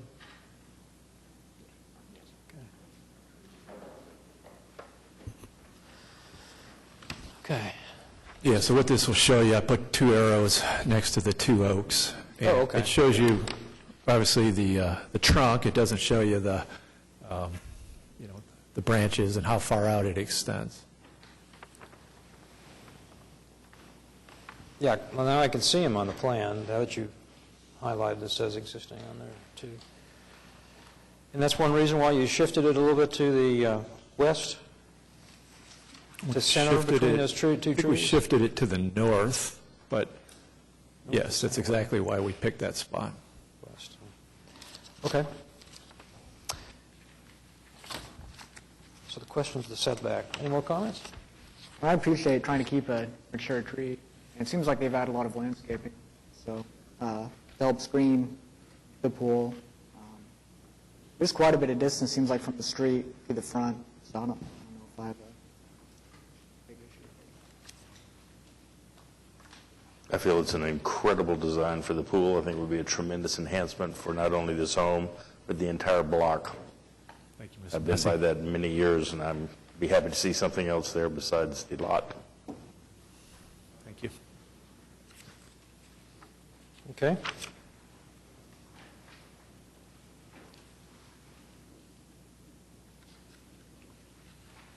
Any more comments?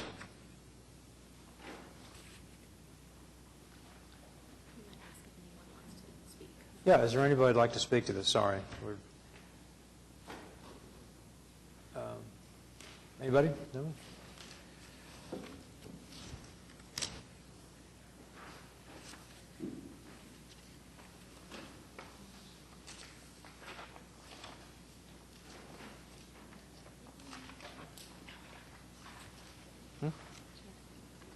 Oh, Shannon. Come on up. But the report, the thing that Diane Schultz, the chair of our Preservation Review Committee, sent in was quite specific. So, we suggested, I think, continuation maybe, so that they could come to the Preservation Review Committee and talk about it. But I will say, too, the first applicant, nobody today has come to our committee or even inquired from our committee previous to just putting their applications in. But our report was complete, I think, on what we thought. So. Thank you.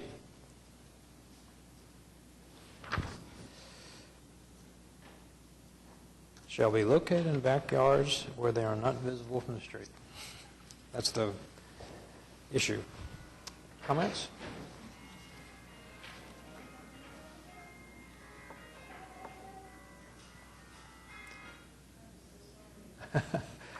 So that was interesting, was it? Any comments? Is there a motion, or this is not your average backyard pool?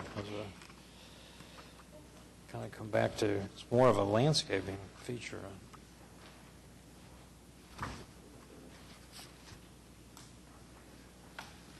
Anybody? Real quick, I'm sorry, what retaining wall is being demolished? What's that? Which retaining wall is being demolished? I'm not sure if I saw. In the items, dimensions, item 6, demolish retaining wall.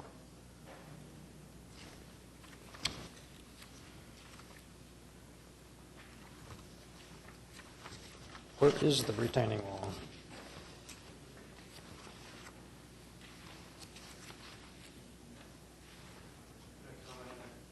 Sure.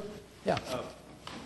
It's not a retaining wall. It was referred to as a retaining wall. It's a decorative wall. You can see through the gravel that it doesn't. It's a flat piece of ground there, and it doesn't retain water. It's purely decorative. It's just stacked stone. Where is that? Is that back there? Yep. Yep. Okay. They're kind of the All right. old colored rocks.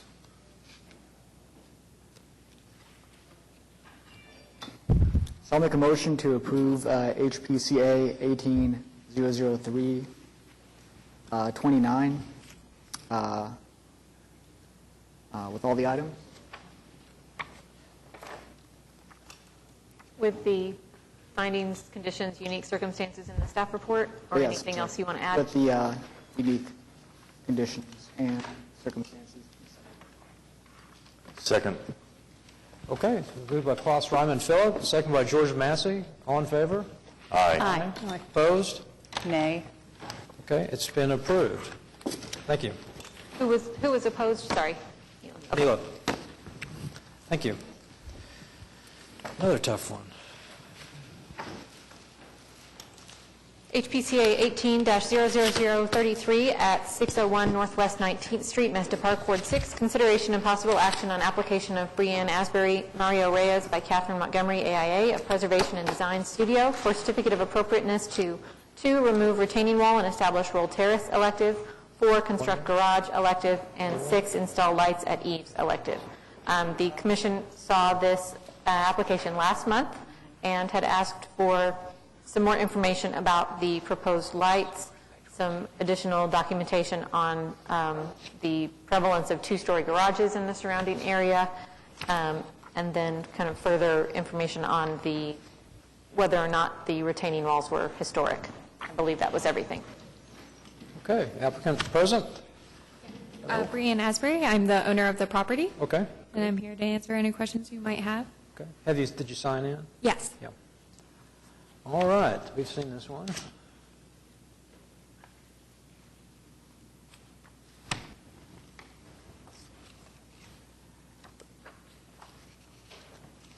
I think the one issue I don't think we addressed was the light. We were going to do some sort of a mock-up or something. Is that right, Katie? Yes, there was discussion of, and I actually don't remember how in-depth we went at the commission meeting versus afterwards, but we talked about a mock-up for the proposed light fixtures. Yeah, I'm not in favor of the lights. I have in my notes from the last meeting that the applicant was going to provide a mock-up for the lights and research a more effective way to provide lighting. Ken Onchman, Preservation and Design Studio, 616 Northwest 21st Street. We ordered some lights. The first ones that we had originally presented were out of stock. And so we ordered some more, and when they came in, we don't think they're going to be appropriate. So we are looking at other lights, but that's where we're at right now. So we actually brought samples, but they are oversized. And would you like to withdraw that item? And what they Excuse me, Alan? Would you like to withdraw that item then? Can you continue that We item? could continue it to either May 30th or June 29th to give you time to keep researching. But one item. We can continue. Okay. Okay, could we just, somebody make that motion? So then? which Let's date? do it. Which date? The May 30th, when would he have to have that information? I think we're going to have to go beyond the next one because we're going to have to order something new. And that was June 29th? Yes. Okay. I move to continue HPCA 18-00033, item 6, to the June 9th meeting. June 29th. Second. Okay, it's moved by Neela Crank-Clemens, second by Suzanne Broadbent. All in favor? Aye. Opposed? Okay, item 6 is continued. Now, retaining wall and garage. So you provided information on the pattern of two-story garages. Yes, I believe we submitted a survey showing that they are the dominant on Dewey Avenue. Right. Okay. Comments on that? I think the survey is sufficient to show predominance. Was that our last issue on that?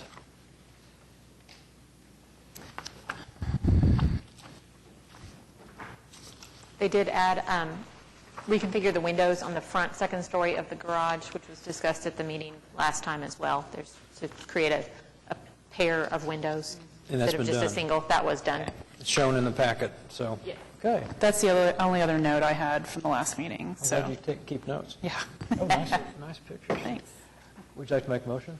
Yes, I would move HPCA 18-00033, item 4, according to the recommendation in the staff report and the specific findings. Okay. Second?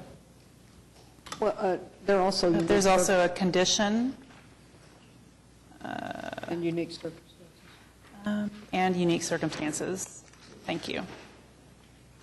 I add that to my motion. Okay. Second. Moved by Neela Crank-Clemens, second by Suzanne Broadbent. All in favor? Aye. Opposed?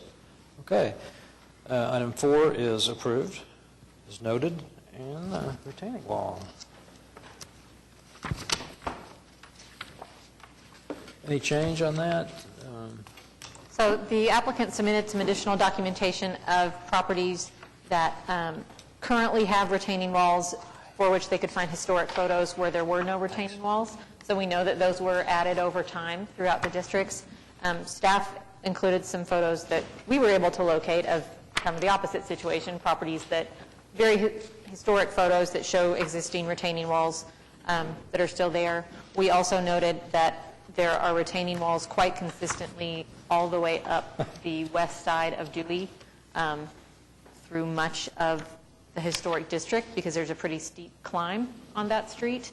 Actually, Dewey has probably the least incline of all the streets going north-south. I used to bike it, and it was my preferred. Well, I guess maybe that's why that there's not a steep climb because they've cut away.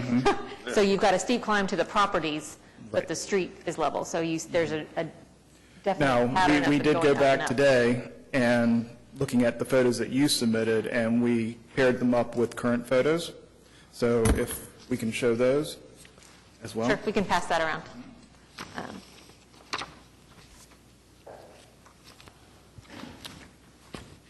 And staff's main point from the previous meeting was just that if this is approved, we need to very clearly define Why? why and identify either unique circumstances or identify that we believe it not to be historic because the guidelines are pretty clear about preserving historic retaining walls. So in our first photo that we shows 601 Northwest 17th, shows the creation of a historic rolling terrace where a retaining wall used to be.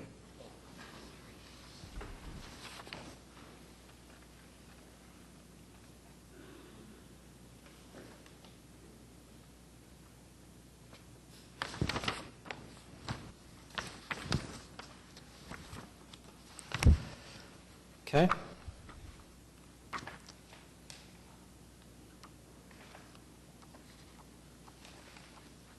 I think, Katie, your point more is the pattern, right? Of retaining walls. So, well, I guess two things. One, that there is a pretty consistent pattern of retaining walls along Dewey, and that the retaining wall at this particular property appears to be historic, is uniform in design all the way around, has rounded corners that wrap up to the steps. It doesn't look like it's been piecemealed and patched and added onto over time. Now, it could have been put in much later. I don't have evidence of that, but I think it's clearly old. So it's just, I did not want the commission to take its demolition lightly if that's found to be the appropriate method. What's the reason for removing it? Get a lawnmower up there? Okay, all right. The retaining walls, unless it was really bad shape, I don't know. I kind of feel the same way. And we're not asking to remove the entire thing. Yep. And really, the historic nature of the retaining walls in the neighborhood seems to go both ways, where as needed, as one of our photos shows, where there was a very steep incline between the corner lot and the side street where that was absolutely needed. I think a lot of the other ones possibly were added just because the neighbor added one, not so much from a need or anything. And they were added later than the first one was. Well, the fact is it's there, and it's But we also see, like I said, with this 601 Northwest 17th that the staff provided, where the retaining wall has been removed and established a rolled terrace historically. So it goes... We're not saying it won't work and it won't look good, but it is an historic retaining wall. So, anybody else have comments on that? If it's crumbling, that might be a different story. But it isn't. I guess without evidence, overwhelming evidence that it's not historic, or I think, and personally, I think I'd err towards keeping the terrace or the wall.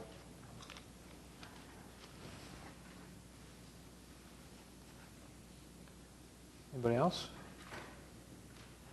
Is there a motion? Are there more comments? Oh, the boss is here.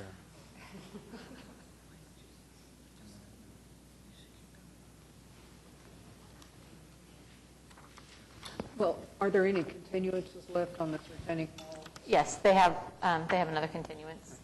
So this is further evidence that we have. I don't think we fully explained the analysis of the staff prepared photographs.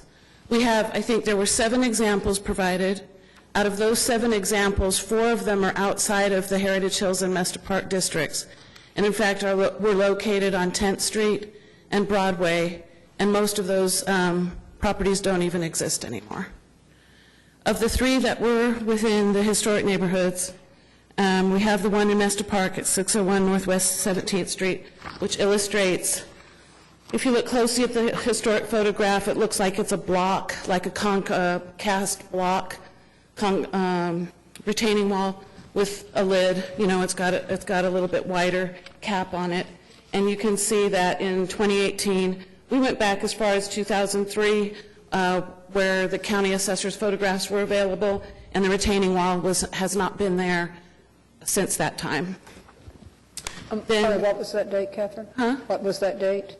You went back as far as... We went back, okay, so we went back as far as 2003, which are the photographs that are available on the county assessor's website. That's the best that we had, and the wall has been gone that entire time.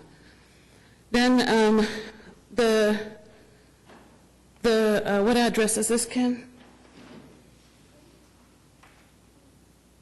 That's 600 Northwest, first one, 17th, that's 18th. 600 Northwest 18th Street, which is the one that has a stained red retaining wall similar to the one that is for this case. And you can see that the corner that has the Google camera shadow on it we took a close-up photograph of what was hidden by that shadow, and as you can see, that wall has a huge crack in it, but to an interesting point, it shows what it's made out of, and it's just made out of regular cast concrete, not any kind of special block formation like the previous example. Then we have page 3, and I don't see an address on that either, but 500 Northwest 15th Street, and you can see the concrete block retaining wall in the image, and you can see that in 2018 that retaining wall is now concrete. So those are the 3 examples. Of the examples that were outside of the historic districts, all of those retaining walls were concrete block or cast block looking retaining walls, some with caps and some without. So based on that evidence and what we know about cast concrete and the particular details of this wall, as I presented last month, these walls were likely constructed outside of the period of significance for the Mesta Park Historic District. And while there may be some disagreement as to whether something that built outside the period of significance is historic or not, it is true that some things can gain historical value if they're built later. But in this particular case, the district has been documented to 1930. So based on the Secretary's standards, on which our guidelines are based, you would be allowed to remove things that were constructed after the period of significance. So we're requesting to reestablish the rolled terrace because the guidelines also talk about protecting rolled terraces, and we think that that's very appropriate in this case and would like to remove the retaining wall and retain and recover the rolled terrace for the front part of the house. For the back part of the lot, the back half of the lot, the grade becomes much more of a concern. We've got steps that we have to deal with. So in that case, we're willing to leave the retaining wall at that location. The retaining wall is going to require some maintenance over time. As the staff photographs illustrate, there are various cracks. So one way or another, it's going to have to be dealt with. And we would prefer at this time, with the rest of the work that's going on at the property, to remove the front retaining wall. Based on the lines of these details, yeah, it's a later construction.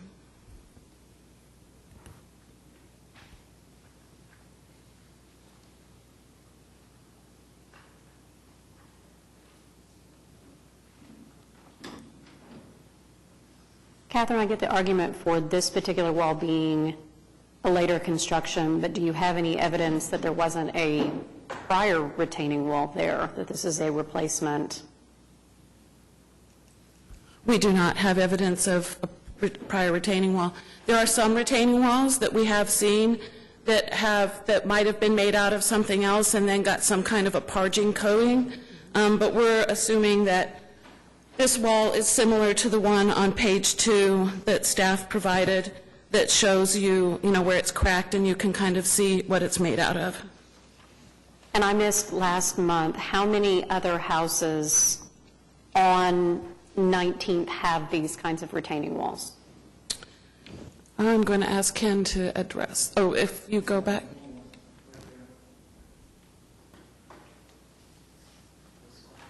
How many other properties on 19th have this kind of retaining wall?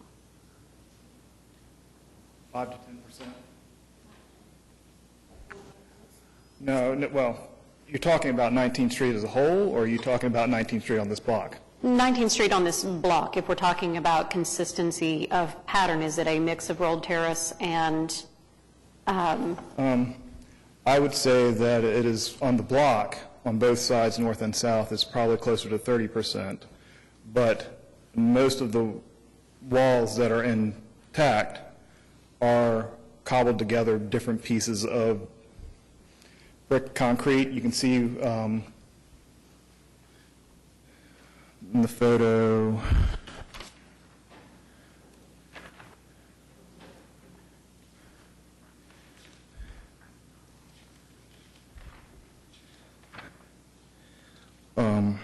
you keep going forward from this photo.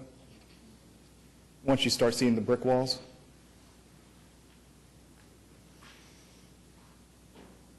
a little bit more, one or two more, right here. So you can see that with this, the staircase has a pair of concrete sides, and the brick has been cobbled over top of it. If you go one more, you can see that it's, okay, that's the same one, apologize, one more. So if you look at the one on the left-hand side, you can see where the concrete stair parts have been covered by later brick. This is typical to all the brick walls on the street except for one, maybe one, which is a lower, maybe 2 or 3 courses of brick. And I'm trying to remember.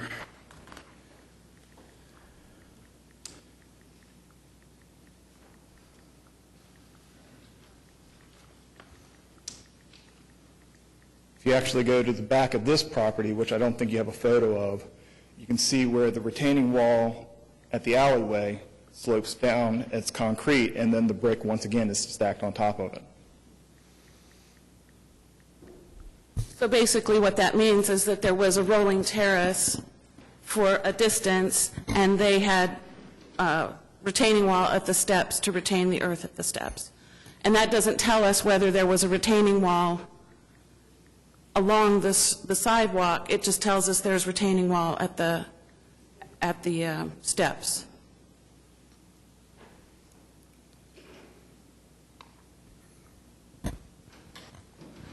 Okay, Catherine, you said that, I believe that you were wanting to keep the retaining wall toward the back. Yes. Okay, is... About halfway of the... Okay, so your application does not include trying to remove that retaining wall, or does it, so that if I want to make a motion to approve what you want done, do I need to change anything? Is your item 2 simply what you're asking to have done today? Right, the site plan shows that that rear portion is retained. Well, we stay. Okay, okay. Right. All right. Yeah, it's illustrated as we intended in the packet. Okay. And there's a distance shown from the front property line. Okay. I hate to see you remove that little skinny stair, though. I'm sorry, but it's, You do? It is. How wide is it? 24 inches. Wow. And then the steps are really tall. You go up with if you're carrying anything, especially when you get operating data at the top, it's going to be difficult to navigate. I apologize. You knew better than that. Okay. I just was asked, just commenting. You don't You have need me to repeat that, Paula?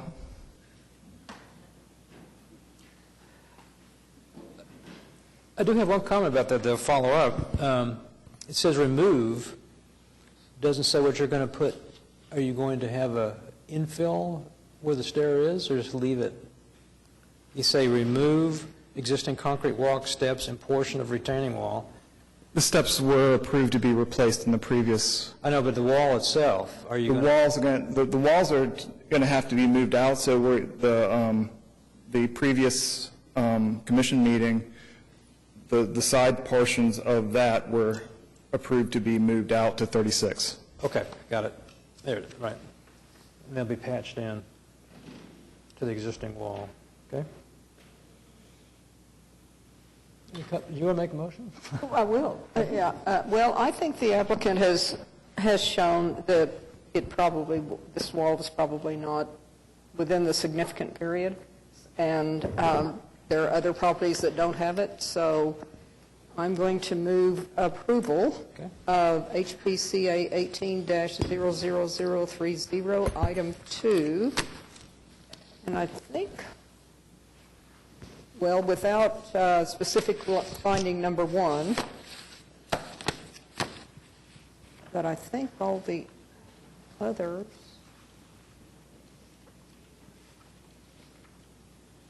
well, I don't think we need any of those specific findings to move approval. Does that make sense, Katie? Do we want to have those in there? Let me think. Certainly not number 1, but the others are kind of general statements. I think it could, I think you could do specific findings 2 and 4, and then add a finding that, as you just stated, that this wall is not historic. Yeah, that makes sense. Okay. With specific findings 2 and 4. And then with the additional finding that the applicant has documented that the wall is not historic. Yes, yes. Okay. Is there a second? Second. Moved by Suzanne Broadbent, second by George Massey. All in favor? Aye. Opposed? Okay, item 2 is approved. thank you. All right, we're going to take a 10-minute break. That's okay. What? Are we all right? Sorry, I forgot that we did the. We got them all. Good. 10-minute break, so let's say 4:10, 7-minute break. Make sure you signed in. Awesome. Thank you. Thank you.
save time.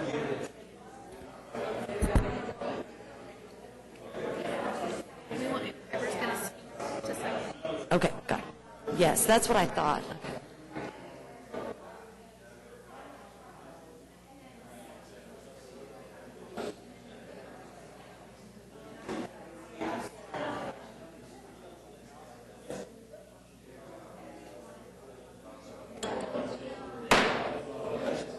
All right, order in the court.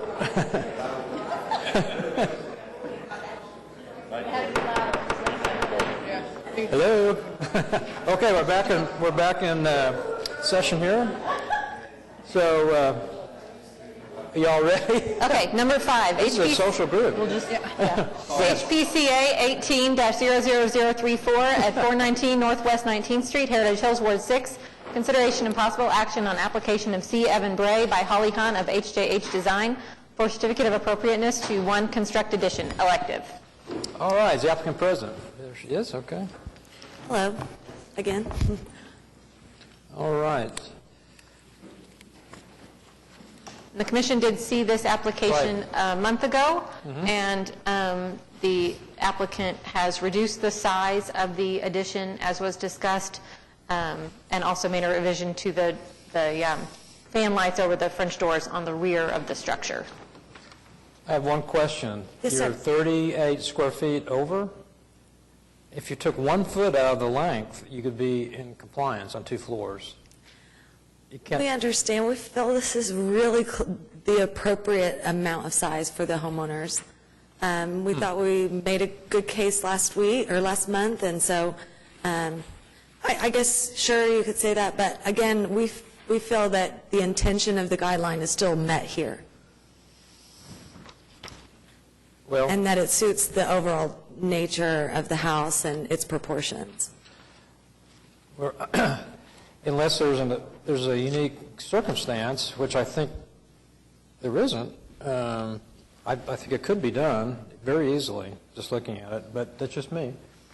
Again, we see a lot of... The rest of the commission doesn't feel 38 square feet is worth arguing over. I don't know. What do you guys think? Well, we've gone back and forth over whether that 750 square feet, if I'm reading this wrong, please correct me, is the footprint or the total square feet? Total. And, well... Well, yes, we have, with just about every applicant that is close to the limit, we have debated whether it was footprint or square footage total. Staff has felt that it is intended to refer to total square footage, but there has been debate about that on several applications. And there's been approval of some that are more than 750 square feet total, but less than 750 square feet footprint. So, thank you. Well, that's a pretty big deal, whether it's total on 2 stories or just the footprint. So I don't realize we've had a discrepancy on that. Okay. I'm sorry, Alan, I couldn't quite hear what you were saying. The number of 750, what that specifies, I assumed it was total square footage of the addition. That is how staff has been interpreting it. That's what, as I recall, the intent was when that guideline was drafted. Just about every applicant has assumed it meant footprint, not square footage. So we need to clarify that in the future. And so, yes, so that's definitely been on our to-do list.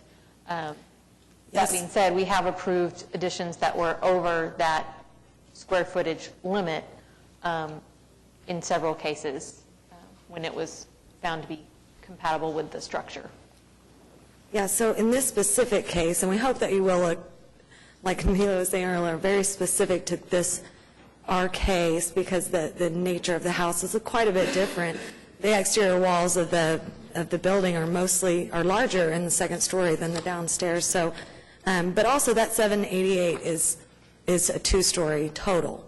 So, right. So the footprint at that main level is very in proportion to the home itself. We just got done talking about that. Is it a footprint or is it or is the total? I know. And I we think that's where it's your total, critical thinking comes total. in. It's either one or the other. We think it's total and other people don't. My opinion of talking about the massing, I think it's a long structure. I think reducing a foot wouldn't hurt it. It'd be easy to do. Usually I look for a unique circumstance. I don't know what it is. Well, and I think I have to agree with, this was the neighborhood. This goes 5% over the 750 square feet, and the unique circumstances just seem to address that that's the case, not explain why they should be allowed to go 5% over. So what the neighborhood's saying, what I agree with, is that what's listed as a unique circumstance in the staff report seems to be more fact Just stating the fact. than why that should be okay in this case, which is what we usually use a unique circumstance for.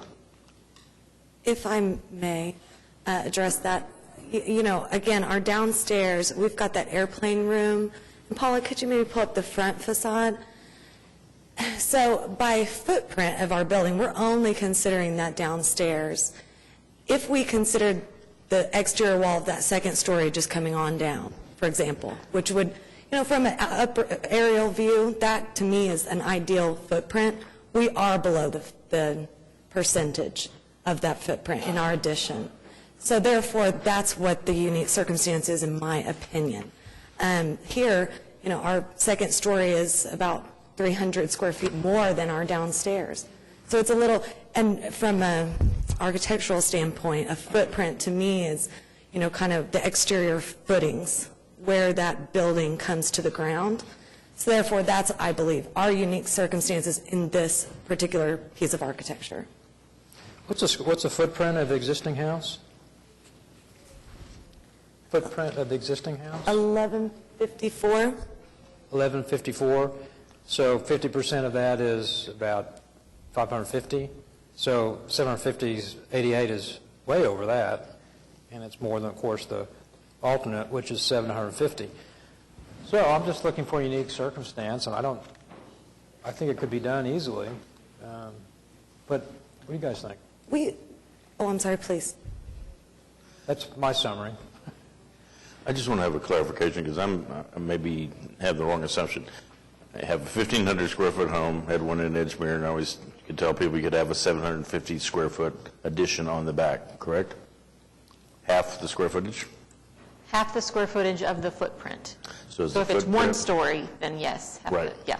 So if we have a appraiser 750 square feet is the outside. So what are we talking about as footprint, just so I'll know? I would think exterior dimensions. Yeah. Yeah. Yeah.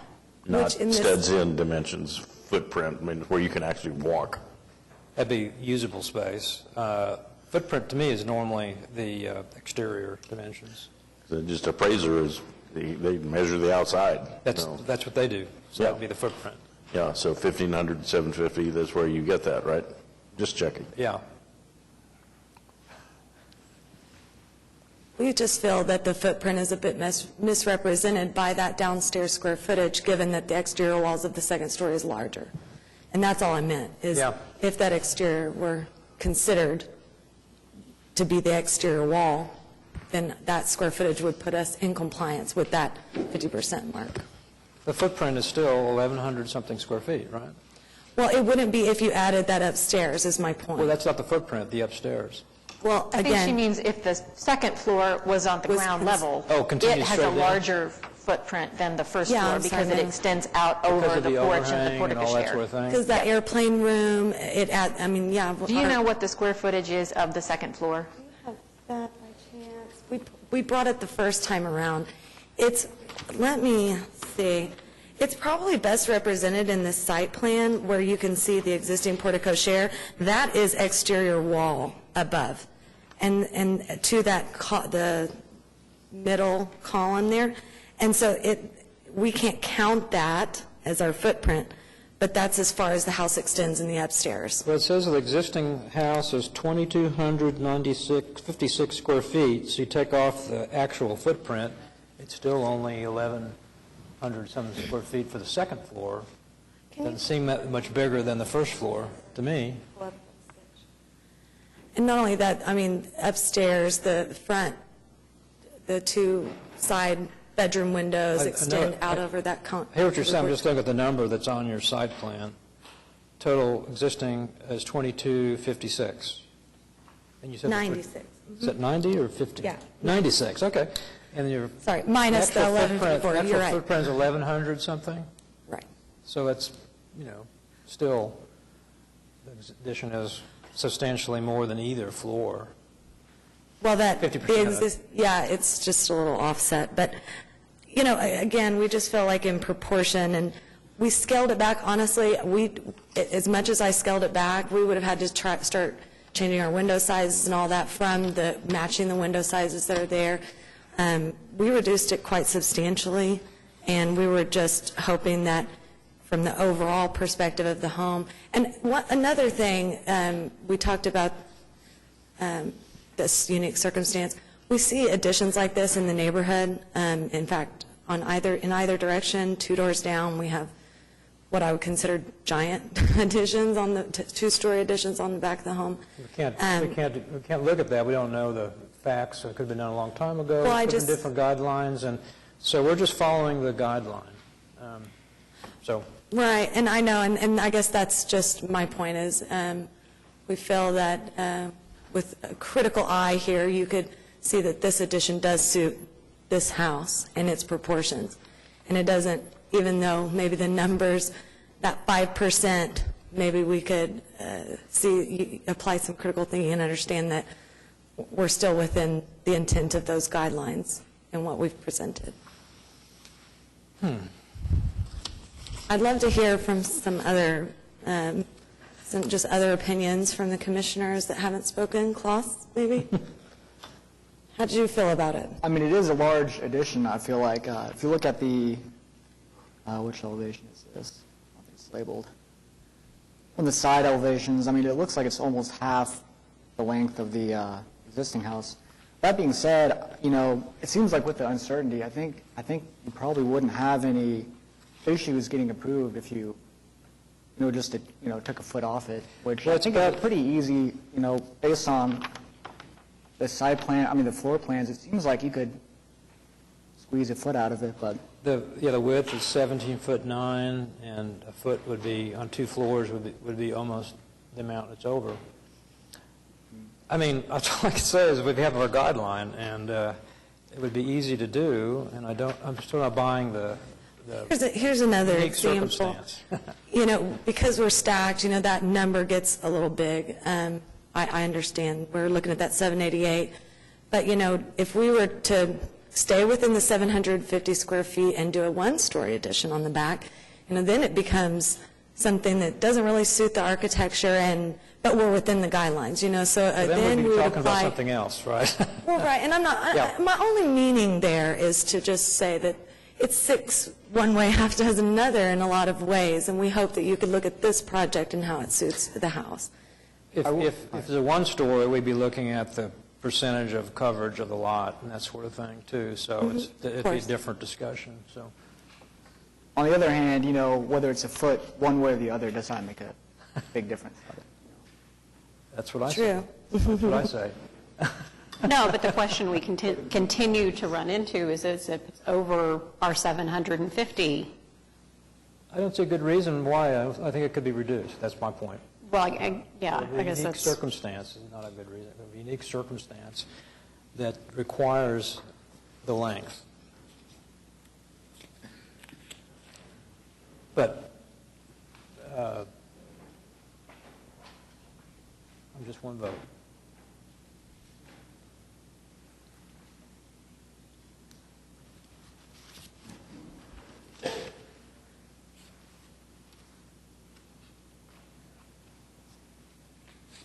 I have a question.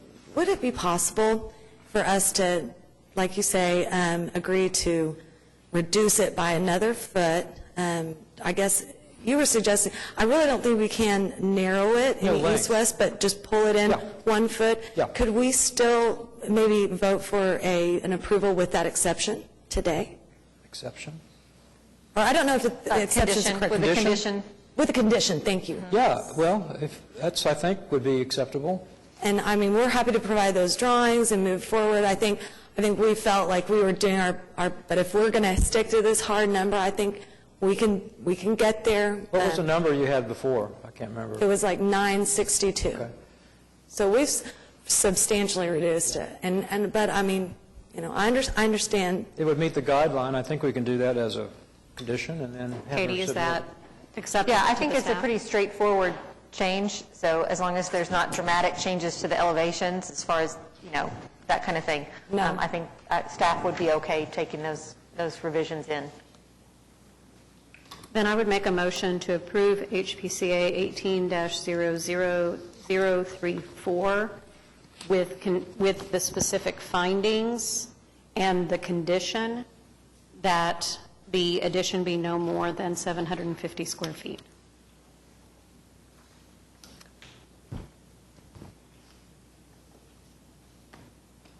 Okay. Is that acceptable? Yes, sir. Thank you. All right. Is there a second? Second. Okay. It's been moved by Heather Clemmer and seconded by, I just went blank. Klaus. Ryman Phillip. All in favor? Aye. Opposed? Okay, it's been approved with Thank you, everyone. change, and I appreciate you doing that. Thank you. Klaus. It was Ryman before, now it's Klaus. HPCA 18-00035 at 1555 Northwest 37th Street, Putnam Heights, Ward 2. Consideration and possible action on application of Paul Centrella by Ralph Gibbons of True Pro Home Solutions for certificate of appropriateness to 1, construct garage elective, 2, replace approach to garage elective. I believe staff recommended approval of this with just a kind of wanting verification on the actual square footage of the garage. The historic garage, or existing garage, was 703 square feet, just confirming that the new garage is not exceeding that. That's correct. It does. That's correct. Okay. You are, can you introduce yourself? And Ralph Gibbons, Okay. contractor for homeowner, Paul Okay. Centrella. And you've signed in? Yes. Thank you. All right. Any questions on this? Well, I would just observe that we sent this back, and Mr. Gibbons and Mr. Centrella did come back with a design that is hip roof, as we asked, to be in compliance with the guidelines. Actually, they withdrew it. When you heard you withdrew or you asked for a continuance. I did. And came back with an acceptable design, and we appreciate that. So, are we ready to move? And the existing garage, the new garage is slightly smaller than the existing garage. So even though it's above 450, which we calculated, it wasn't shown, so, okay? Okay. Well, I will move approval of HPCA 18-00035, item 1 and item 2, with the specific findings and conditions in the staff report. Okay. Second. It's been moved by Suzanne Broadbent and seconded by George Massey. All in favor? Aye. Opposed? Okay, it's been approved. Thank you. All right. Okay.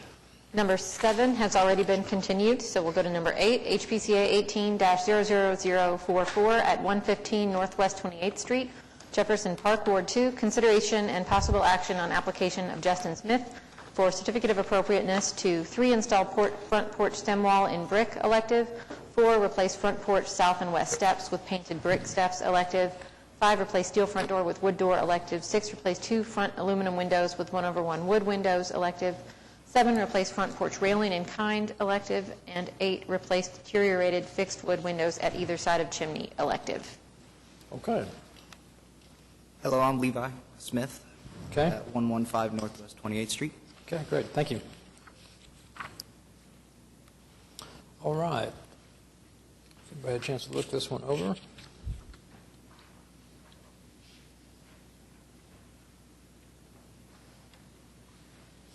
Looks like the staff's wanting additional information on a number of items.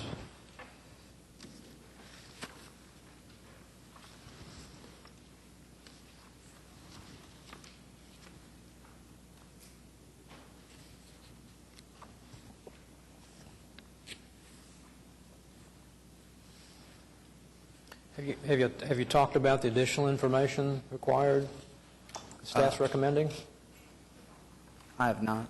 Have not? Okay. So in the staff report, there were a couple of, there were issues raised that had not been fully documented. The configuration of the brick at the front porch, the replacement of the steps. There were dimensions that were not provided. There were some conflicts between plan drawings, elevation drawings, and then the railing is proposed to be constructed in kind, but does not appear to be the historic railing. And we also are lacking documentation on the fixed wood windows.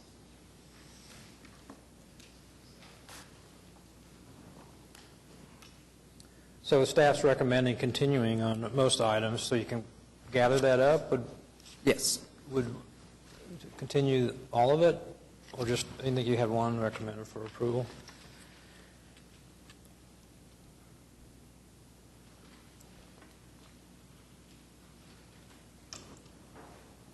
It might make the most sense to just continue it all Yeah, to that's what I was thinking. the June 29th meeting, so he has Okay. time to gather all the information. June 29, so you'd have plenty of time to gather information and work with staff. Okay, somebody wanted to do that, if you're willing? Okay. Well, I'll move to continue HPCA 18-00044 to the June 29th HP Commission meeting. Okay. Second. Okay. Moved by Suzanne Broadbent, seconded by Heather Clemmer. All in favor? Aye. Okay, you're continued to June. Thank you very much.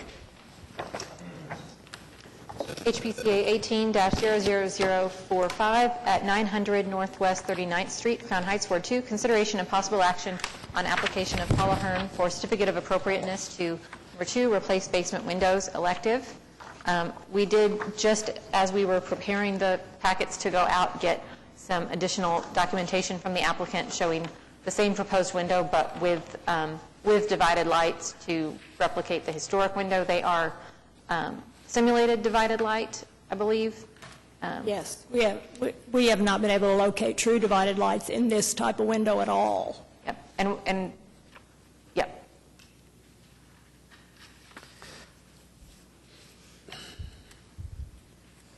That seems like a lot to do, since it's a basement casement window.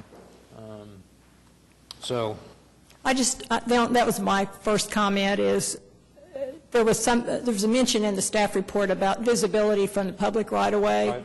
These are not. Right. They're all covered by hedge, as you can see. There's two windows. There's one on the side and one in the back, and none of them are really visible anyway. So the true divided lights, the divided lights is probably irrelevant, but I can get them if we need them, because we got a new quote. The company in Tulsa is really good, and they are able to make it look like divided lights, and it's going to be that same configuration. we were talking about the month would be wider and wouldn't be accurate anyhow. So I question requiring that for the casement window below grade you can't see from the street. Go to that extent, but what do you guys think? I have no problem with that. I don't think it needs divided light when you can't see it, and it's in the basement myself. So that would be the unique circumstance. And these can open. I mean, I think of this as egress. Every time I look at a home in Crown Heights, you think, safety-wise, how can you get out of this window? These are hopper style, which is replicating the original style. Right. I don't know if you can get out of it or not. I don't think It's they're big hopper. enough. I don't think they can. It may not be big enough. No. I mean, if it's a bad fire, I bet somebody could get out quick. Well, they would if they had. I'd make it work. Well, we'd probably just go out a different window, maybe. But But yeah, we put in this, we asked for the same style because we thought that would be the most appropriate for HP. The hopper style? Mm-hmm. Yeah. So they don't open in or anything like that? It opens in like this. It pulls The in top? from the top. Oh, I was thinking on it. Like so- yeah. Okay. What do y'all think? To make an exception, unique circumstance on this? Katie, do you have the documentation for the window that she's referring to? Or would So that we be- have the documentation that she submitted with no divided light, and we also have it with the simulated divided light that replicates the look of the existing Muntins. And it sounds like the applicant's open to either. What do you think? I agree. I think the casement windows are fine without the divided lights, since you can't see it. It's a basement window. I think that might be preferable than the simulated divided lights. Simulated? I think it would be preferable to the simulated divided lights. That no divided lights is preferable to a simulated divided light? In this specific case, I think where they're basement windows. Unique circumstance. Can't see the street below ground, basically. Correct. Yeah. Okay. You want to make a motion? Sure. I'll make a motion to approve HPCA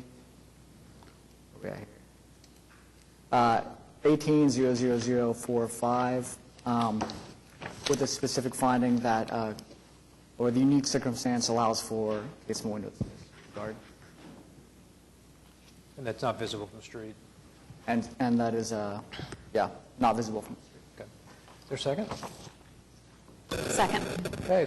Been moved by Klaus, Ryman, Phillip, and seconded by Heather Clemmer. All in favor? Aye. Opposed? Okay. It's been approved.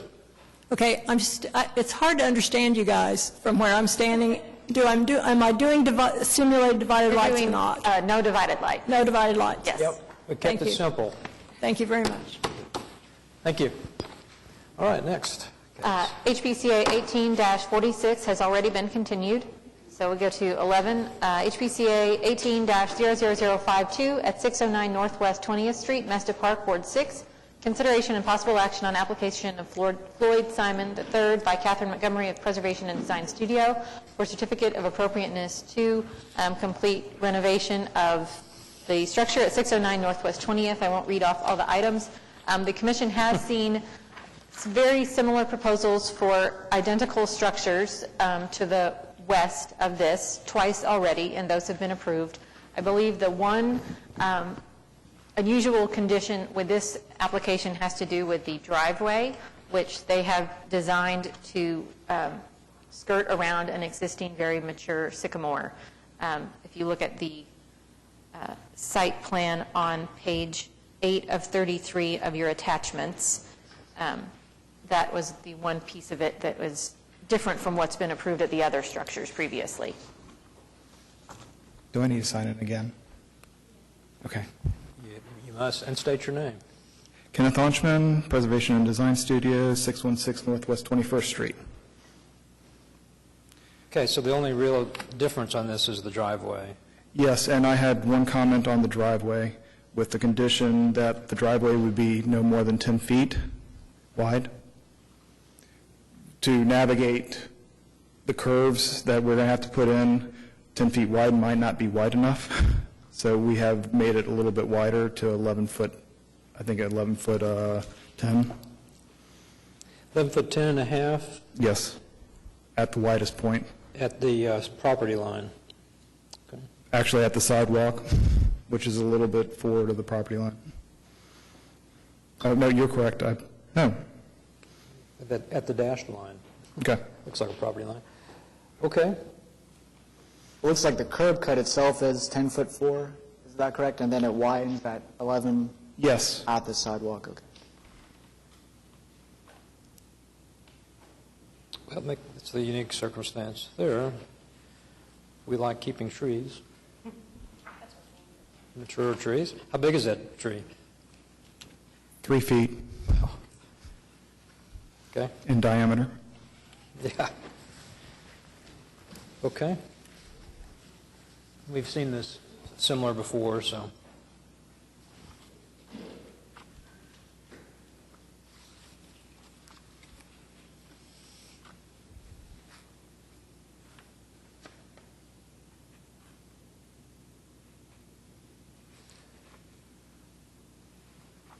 You ready?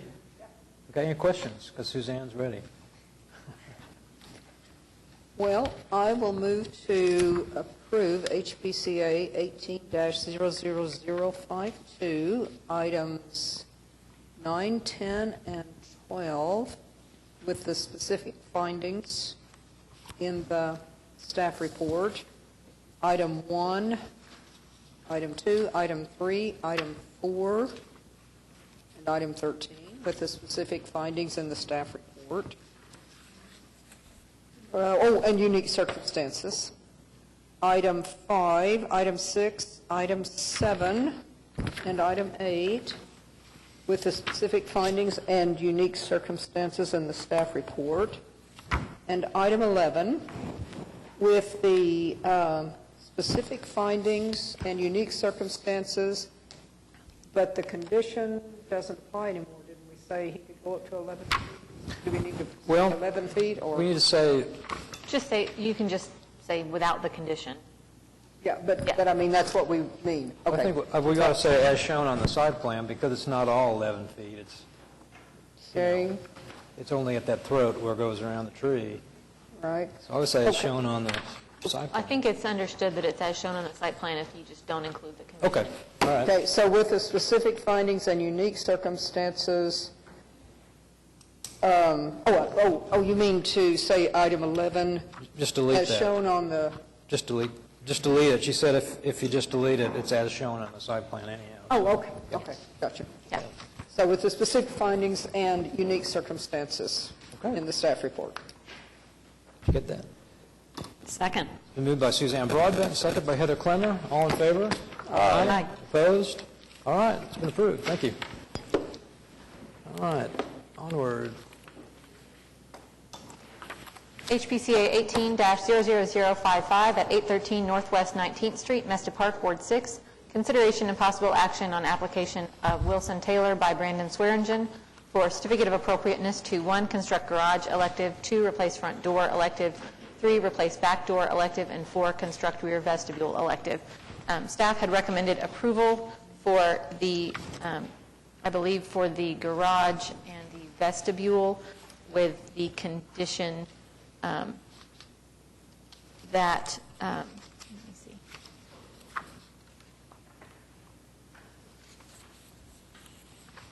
Condition that the east elevation be submitted for the vestibule, and that wood on the garage all be smooth and painted. And I was just going to explain that condition. We've noticed there's quite a trend for stained cedar, which is not typically the historic condition, so we've been trying to specifically note when wood surfaces need to be painted more clearly with applicants than we used to in the past. And I believe the applicant was comfortable with a continuance on the front and back door because those can be administratively approved, and we'll work with them on that after this. So what are we doing on those, on the doors? Continue, since it's administratively approvable, would you be okay with continuance to June 29th, or do you want May 30th? You have to have, still have to have a door to you Yep. by Next week. by next Tuesday, right? Yep. Yep. Sorry about that. I am Brandon Swearingen. I'm the hired hand for Mr. Taylor. And yes, exactly what questions are we needing on the door? Because there is a door that is submitted in the packet. So I don't know what further information So let me look we back, need on 'cause that. I don't exactly remember. This is on the front door and the back door. And the front door was a, So, okay, this probably is one that needs to be discussed. The applicant had proposed adding side lights to the front door, I believe. Oh. And we didn't have historic evidence of the door at this house having had side lights.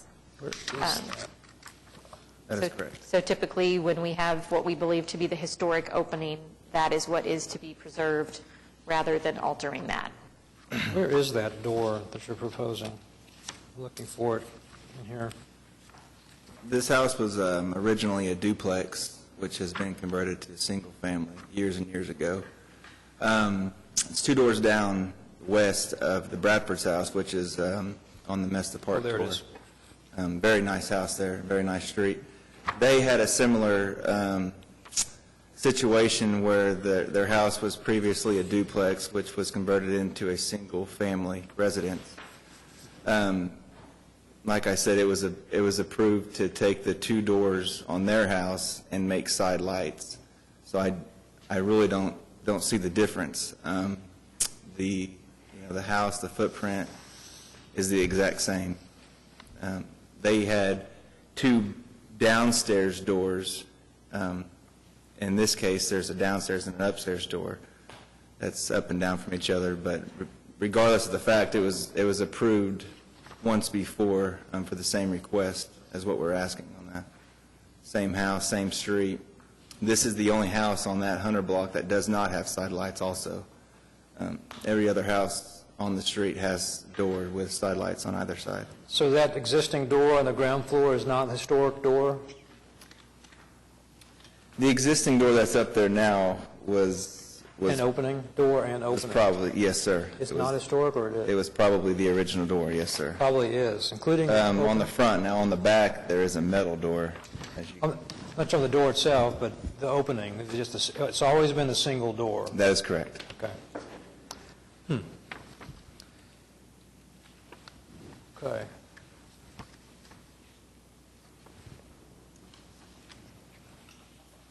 And the back door.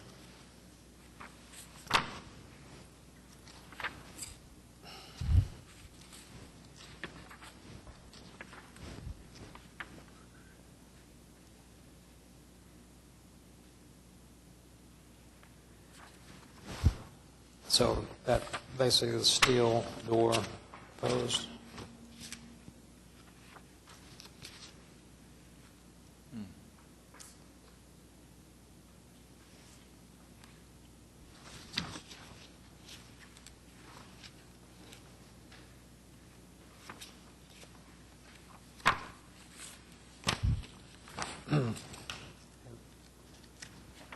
Everybody see that?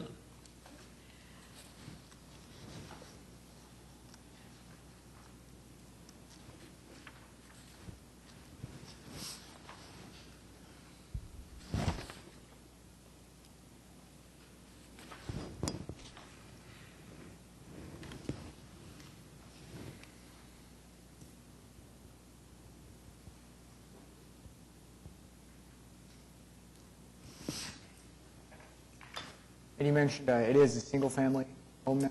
It is now, currently, yes, sir. As far as the steel door, it seems pretty specific. It should be solid wood instead of steel. That is correct. Now, Can you do that? I mean, yes, I have put numerous doors in that neighborhood in the past. This was submitted to be a steel door because the vestibule, I guess, it wouldn't be visible anymore. It'd be enclosed. Now, we can definitely go back with the solid wood door there. That's not a problem whatsoever. Okay.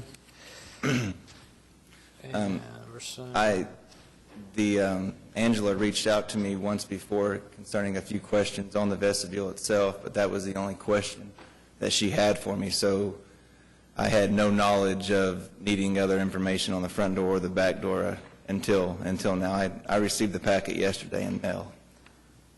Okay.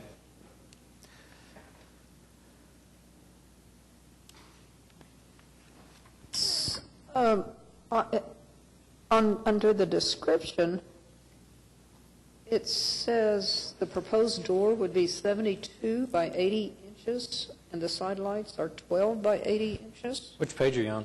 Well, I'm on page 10 of 15 of the staff report. 15? I mean, that's 15. a really... 10. I'm sorry, page 10 of 15. That, I mean, the existing door doesn't appear to be over, what, 36 inches even? The existing door is 36 inches, yes, ma'am. Now, that's from case to case. That does, the door will maintain a 36-inch door with 12-inch side lights on either side. So it's a total unit size of 72 inches. That Correct. includes the side lights. Right. Yes, sir. Or yes, Yeah, ma'am, I'm okay. I sorry. thought there might be And yes, typo there'll or be spacing in there to match the other doors, how they're cased out, have a 1x5 rip in the middle of it, so that'll include that total mold. So from jamb to jamb, essentially, is what that size would be. It's what it's proposed to be.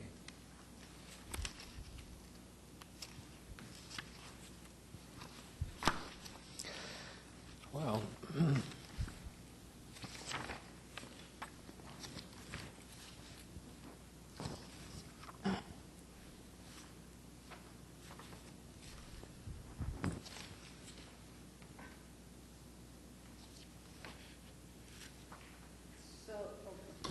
So it would be a 48-inch door essentially, plus, well, the What am I 36-inch missing door, 212-inch, the 72 includes the framing, okay. right? Yes, yes, sir. Didn't mean to put words in your mouth, but I... Yeah, well, no, that's what I needed to know. It's like the Okay. unit size that goes in there. Includes the framing and everything. 36-inch doors, 2 12-inch side lights is what he's proposing. As you have looked kind of around this door, do you have any evidence that side lights were there to begin with? There's no evidence of that. No. We have gutted the inside, and the framing looked to be original. My only concern with that would be there's a certain symmetry right now between the top and the bottom story. You know, it clearly was a duplex at one time, and you know, you have the matching windows on the top and the single story. So I feel that if you replaced it with you know, a door with side lights, it kind of changed the character of the building. Although I do recognize it is now a single family versus a duplex, but you know, however it's arranged on the inside doesn't, you know, But I think in this case it might make sense to keep the configuration the way it is. To the kind of guideline says historic doors and entries should be retained and preserved. And it is, apparently. Yeah, I have the same thoughts, and it seems to me that the larger door and the side lights are really going to be outsized and to make the front of the house not only asymmetrical in some ways between top and bottom, but really look busy. I think if this was continued, staff would be happy to research that other property that you were talking about that's so similar, and we can find what the reasoning was or conditions were behind that having been approved. If that's applicable to this one, we could bring that back to the commission, and if it doesn't seem applicable and you want to just go with replacing the door itself or something, then that can be administratively approved. And I'm sorry that that wasn't fleshed out earlier on in the process. All right, so continue it to May 30th? still? May 30th? Yeah, so you just need the address of that other house? Could we also continue the back door? Is that the other one that needs to be looked at since it was steel? If the commission doesn't want to approve steel, then we could continue that and we can administratively approve a different material. Okay.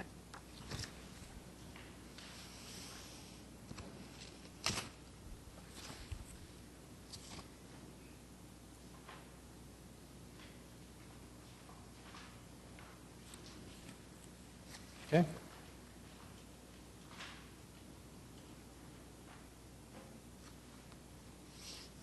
The question there is, if visible from the street? It is within a vestibule. Yeah, semi-concealed.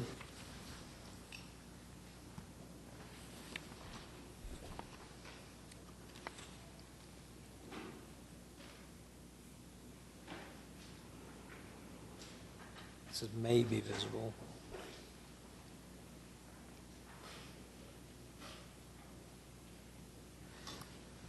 I'm not sure how it affects the steel door, but the vestibule itself seems appropriate. Negative comments about the vestibule. And it does help conceal the door. So,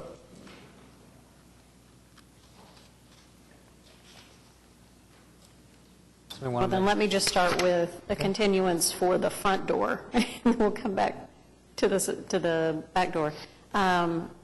Like to continue HPCA 18-00055, item 2, to the May 30th meeting. Second. Okay, it's moved by Heather Clemmer, seconded by Suzanne Broadbent. All in favor? Aye. Opposed? Okay, item 2 is continued. May work with staff on that. And now,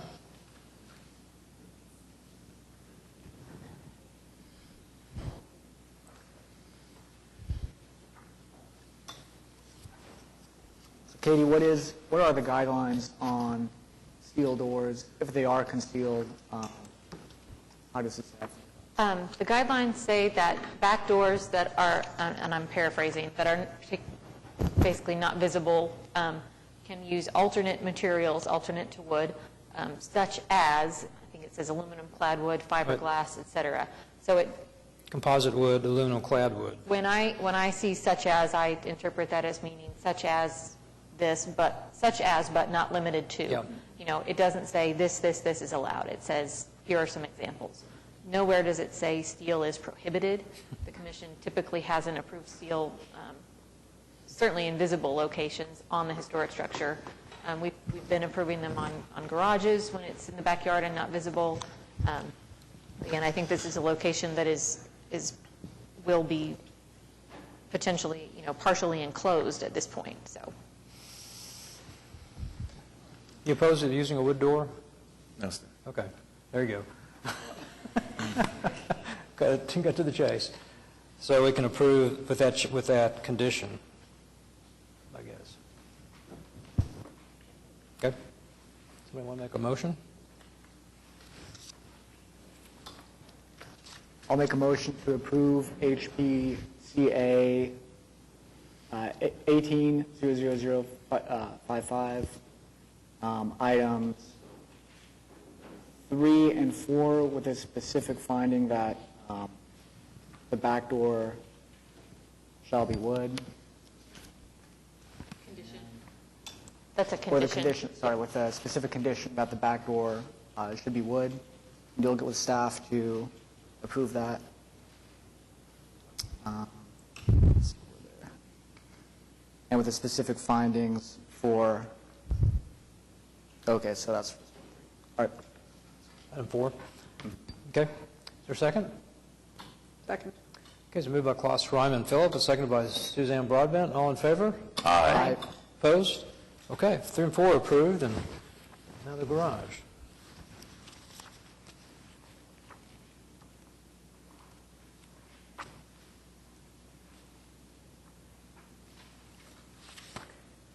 Look pretty simple. What size is it?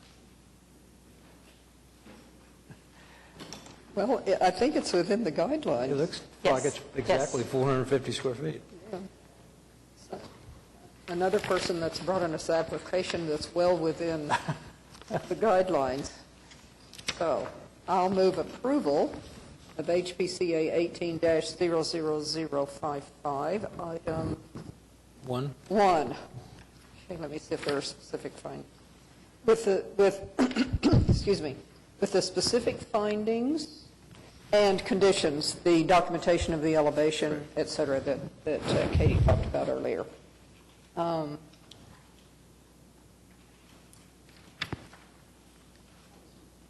I'm sorry. I mean, back up. Approve HPCA 18-00055, item 1, with the specific findings and conditions as Staff report. related in the staff report. Second. Moved by Suzanne Broadbent, seconded by Heather Clemmer. All in favor? Aye. Opposed? All right. That one's been approved. Thank you. We just need to work with staff on the one door. Right. All right, thank you. Thank you. HPCA 18-00056 has been continued. HPCA 18-00057 at 631 Northwest 22nd Street, Mesta Park, Ward 6. Consideration and possible action on application of John C. Ferguson by Julia Davis for certificate of appropriateness to 1, replace and modify retaining wall elective, 2, alter slope of yard along western property line elective, and 3, replace fence elective. You do have at your seats, and I think we emailed to the commission some additional photos showing what's kind of the typical condition of retaining walls in the area and the slope and grade change associated with the proposed retaining wall and fence. For staff, I think the additional documentation answered all of our concerns that were in the staff report. Right. Okay. Okay. John Ferguson, the owner of the property, 631 Northwest 22nd. Okay, and you signed in too? Yes. Yep, thank you. All right, so staff's recommending we continue. Additional information required. Well, and I think I You felt now that have- we So have now- the additional information that we were concerned about. So now you have what you need? Yes. On the fence.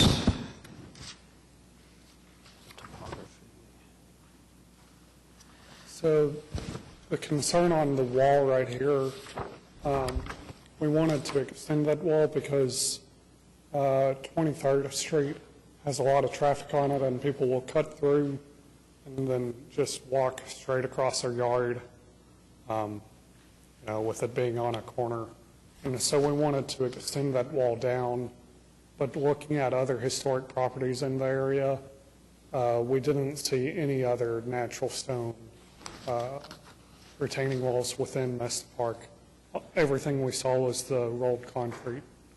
And so we were wanting to do something that extended it down, raised the elevation because there is erosion, soil erosion along that side, and we'll need to either go in with grass and keep that slope, or if we could extend it down, it would help give some privacy to that property and hopefully give people basically a reason to walk along the sidewalk.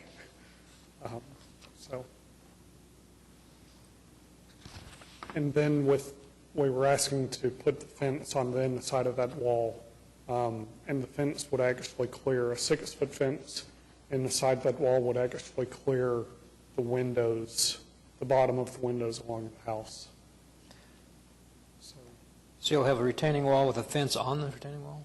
Yeah, yes, sir. The fence is just inside the Just retaining wall on inside the the retaining wall. ground. Okay, but it's just inside, okay. Right up against the property line, then it goes down to the bay window? Yes. On your plan, which we don't see. And that is okay with the setback? Yes, I think the fence met the setback requirement. Okay.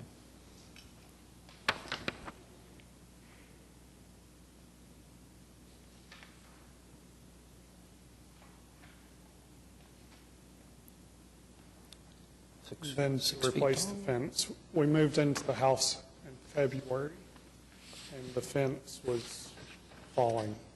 Yeah. Every panel was pointed a different direction, so. You're proposing just a dog-ear type fence? Yes, sir. Cap? Okay. 8 foot along the back, facing 23rd, Yeah. and then a 6 foot along the rest of it. And the property in between us and the neighbors has a chain link fence. We don't have that on there, replacing the chain link fence with the cedar fence. And that goes, looks like the fence on the neighbor's side goes pretty far forward. Is that? Yes, so I was proposing to bring this in still within the 40%, or is it 40? 40%? Yeah, 40%. It's still, it is 40% back from the front. Doesn't look like it, but looks like about 25%. On the neighbor's side? Yeah, it would be to have, I might have added one more fence. Went to the front, it looks like another bay on the left. Katie, do you know? I am not sure. I think we might have been focused on the Street side? the street side and Yeah. not pay that much close Yeah. attention to the setback on the, that is a piece of it that we can Work out? I might have that. potentially have the condition that Yeah, we I'm verify fine that going with. back. I might have that drawn one Too far? out. Does it align with the neighbor's fence or anything? There's not a neighbor's fence. There isn't one there? Okay. The neighbor is currently remodeling that house. Okay. Or they're currently in the middle of flip. So, Okay. we've discussed with the investors of that house, though, and they're therefore bringing, a privacy fence up. Okay. Questions from you guys?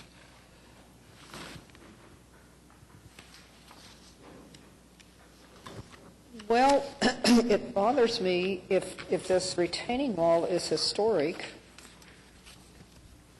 Looks like it's in good shape. Yeah, we wanted to bring a retaining wall up. We really wanted to keep it uniform between the two. Understand. But then not having any other retaining walls in the area that match that natural stone is pretty challenging to match. I don't think I've ever seen a retaining wall like that. Has anybody ever seen? What? I've never seen one like that. That's the only one we could find in the neighborhood. It's usually concrete or brick or whatever. Yes, sir. Oh, you mean Like stone. retaining wall that's made of stone? Yeah. Oh, well, I think I've seen them in various places. We tried to walk all the corner lots through Nesta Park and find where we found new concrete retaining walls that had been put in recently. Do you think it's original? From when we bought the house, honestly, I'm not sure. When we bought the house, Charlie Bullard was our realtor, and she had said, these were more common in the 70s and 80s, putting in a natural stone, but that's the only information I have on it. It's kind of like a WPA job to me. Natural stone.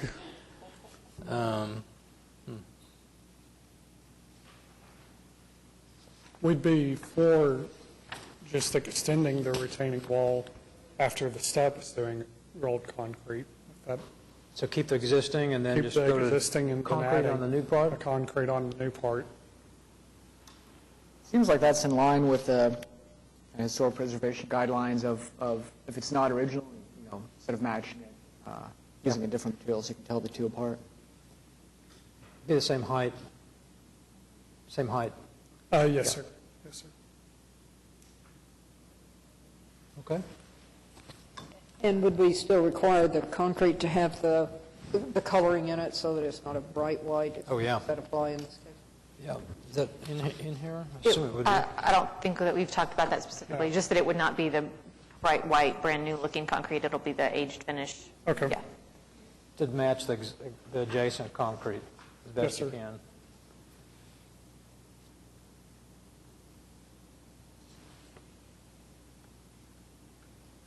So we would just need a condition that they submit a revised site plan showing that to staff, showing that change. Okay. Everything else looks okay.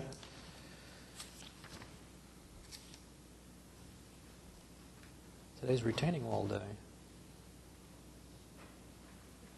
And I guess another condition to move that side fence to be maybe even with the other side or back to the 40% requirement. Okay. Yeah, maybe just, I think probably all one condition, that a revised site plan showing the other side fence accurately and the change to the retaining wall.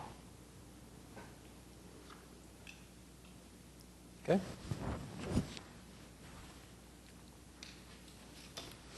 I'll make a motion to approve HPCA 18-00056 with the condition that the applicant submits a revised site plan to staff depicting the new retaining wall and site fence. Retaining the existing and retaining the existing stone wall okay. and steps. Okay. Did you say with the findings in the staff report or anything? I did not. Any additional Yes, with the findings? specific findings as it relates to the staff report. Correct. And can we, I guess, if we're keeping the steps, it's fine to refinish those steps so they're usable? We'll get with you on that. We can Okay. possibly do an administrative approval for refinishing concrete steps. Okay. Yep. As Yep, in kind. Yeah. Okay. Okay, 'cause that's not in there now. Okay. Is there a second? I'll just clarifying, you're saying to approve items 1, 2, and 3? Are you putting Oh, I'm them all- sorry, I only saw the one item. Okay, we're doing one at a time. Wall. Okay. I thought we were doing all of them. Oh, I'm sorry, I'm looking at the wrong one. I think I said 5, 6, so let me, that one was continued. It said construct landscape walls, so I thought that's the same one. So I will make a motion to approve HPCA 18-00057 with the condition that the applicant submits a revised site plan depicting the wall to be retained and the new retaining wall proposed, along with the new fence and with the specific findings as stated in the staff report. So all 3 items. Okay, is there a second? Second. To be by Klaus Ryman Phillip, and the second by Heather Clemmer. All in favor? Aye. Opposed? Okay, approved. Thank you. Thank you. And now, HPCA 18-00059 at 431 Northwest 17th Street, Heritage Hills, Ward 6. Consideration and possible action on application of Robert Abernathy by Sam Gresham of Sam Gresham Architects for certificate of appropriateness to, I'm not going to read everything off, but items related to the renovation of the backyard and detached garage of the property. okay. Hi, Sam Gresham here, 400 Northwest 23rd, to represent the owner.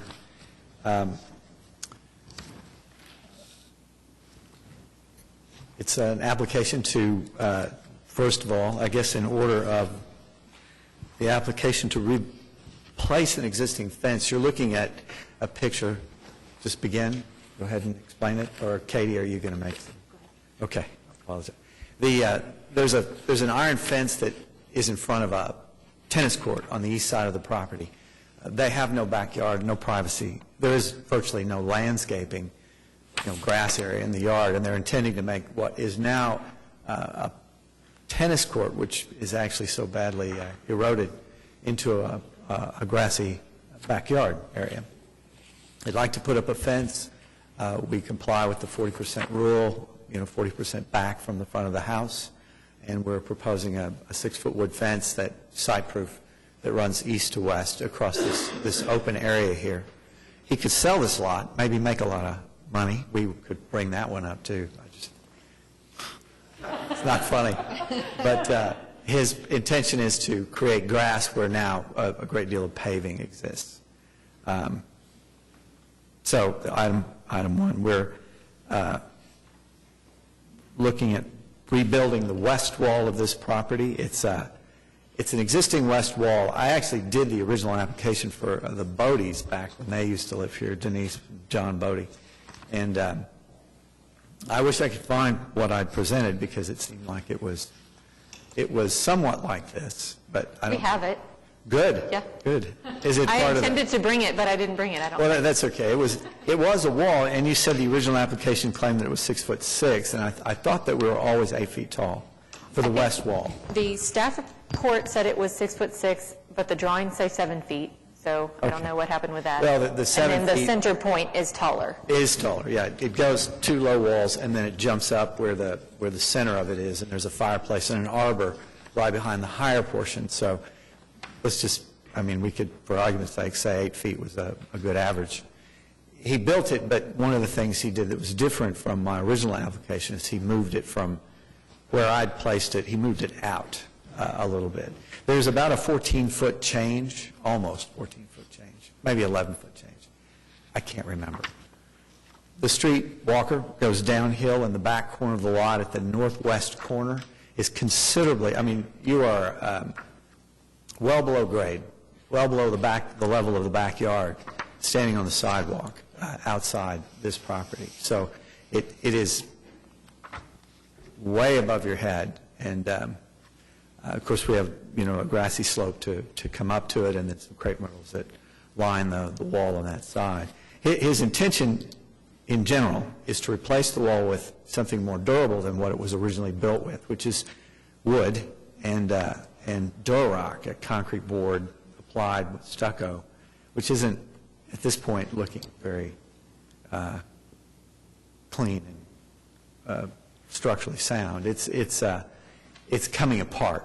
So his idea is to do something which, and my question here is whether it's reasonable for him to just simply replace the wall where it is, as it is, and just use concrete block in place of the wood structure that's there. I mean, what do you, Katie, is that a place we can go with this? Is it possible for him to just replace what's there?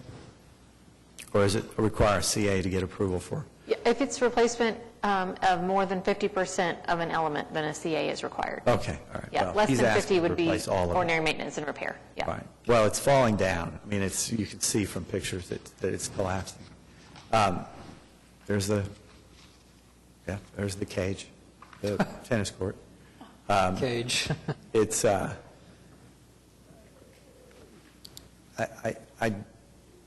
so the arbor itself is a wooden arbor. It requires painting.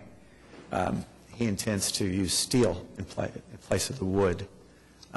He was asking for a little more height in an effort to try to, there, you can kind of see the arbor there in the corner of that picture, but cast stone columns to replicate those that are on the front of the house now at the arbor using round cast stone columns, and steel for the arbor itself, but in the style and the shape of exactly what the current arbor is.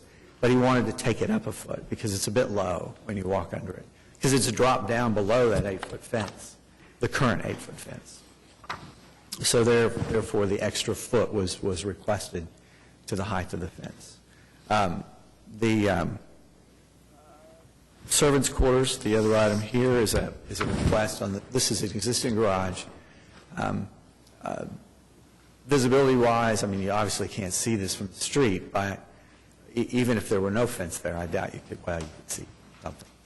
But his intention there was to open it up to serve the pool with an outdoor kitchen, to have a means of getting to a bathroom through an opening that would be on the west side of the original historic garage. It is historic. It is the original construction, that part of it. But again, his idea is to remodel that wall, that face that you see in the picture there, and to open it up to be accessible from the pool deck on the west side. I mean, there's nothing different about that, in my opinion, than remodeling a house where you remove large portions of it in order to stick an addition on. So, but the other portion here is stamped concrete. He's asking for peacock pavers to be used, which are tile pavers, big tiles.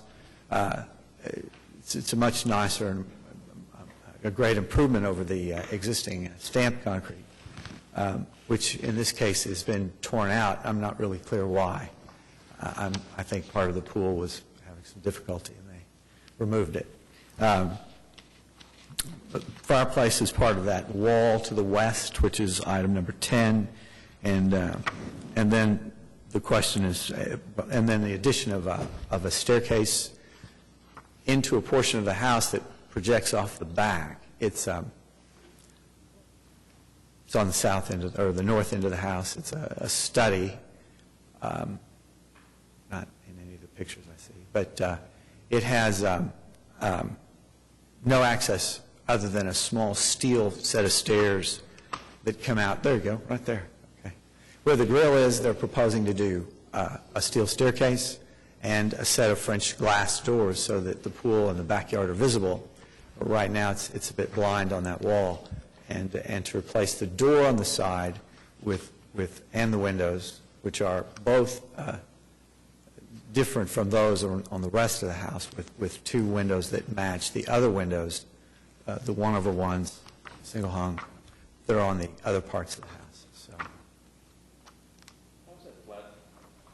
that flat roof doing these days, as they say? As far as I know, it's fine. I don't, they didn't say anything about leaks or any difficulty. Well, it was very problematic. That one? 2009, yeah. Oh. When we marketed it, yeah. Yeah, it looks like it might drain poorly, but, And for the, this outdoor kitchen, you would just be removing the west wall west wall. only? Well, it'd be a hole in the west wall, essentially. It's like a large opening is. Because on the drawing, it seems like it's taking it all completely off so that it's, you walk underneath and then you go to a restroom or another room, right? Yes. Did you all talk to the Heritage Hills Committee about all of this? The Hills. The Heritage Hills Committee actually sent a response letter. Yeah, we got it. We have it here, George. It's strangely, I don't know what's controversial about some of these items, and I mentioned the tennis court removal, maybe the fence, the iron fence versus a wood fence on the east side. It's almost as if the considerations would have been nice to have been invited to that meeting, or the owner to be invited to that meeting, but it's They don't do that? it's sort of just a blanket statement. Continue all items. Not all of them. Not all. I marked them. There's a lot. Yeah, there's 5 they didn't. It continued the fence, the tennis court. I thought the tennis court removal was a no-brainer. I mean, it's kind of an obnoxious thing to, if they don't play tennis, obviously, and aren't interested in replacing the concrete. You know, Sam, my feeling, just if anybody cares about it, you know, an accessory structures like a garage. Yes. You think, you know, many times you can get a CA, we'll demolish it and build a new one. But this is a little newer to take a fourth of it away or take a wall out. I just don't know how I feel about that, to be honest with you. Well, it's not far from being just a remodel that would be a typical, you know, what we would do if we were remodeling a house. If I were going to do an addition to a house, I'd rip out the back wall, make a big hole, and then, you know, build the addition on the back. I mean, this is a secondary structure, not the primary. It's removing the wall is in this case an effort to make use of it, whereas it currently has an apartment in there that is no one would live in there. No, it's not a place anyone, a servant's quarters, I guess, previously. Well, that Dutch door was always, you know, let's get drinks here and open up the top and hand drinks out. That type of thing was what I think the boat Oh, really? Huh. Yeah, that's a Dutch door there. Yeah. I didn't pay attention to that. I was thinking it would be gone soon.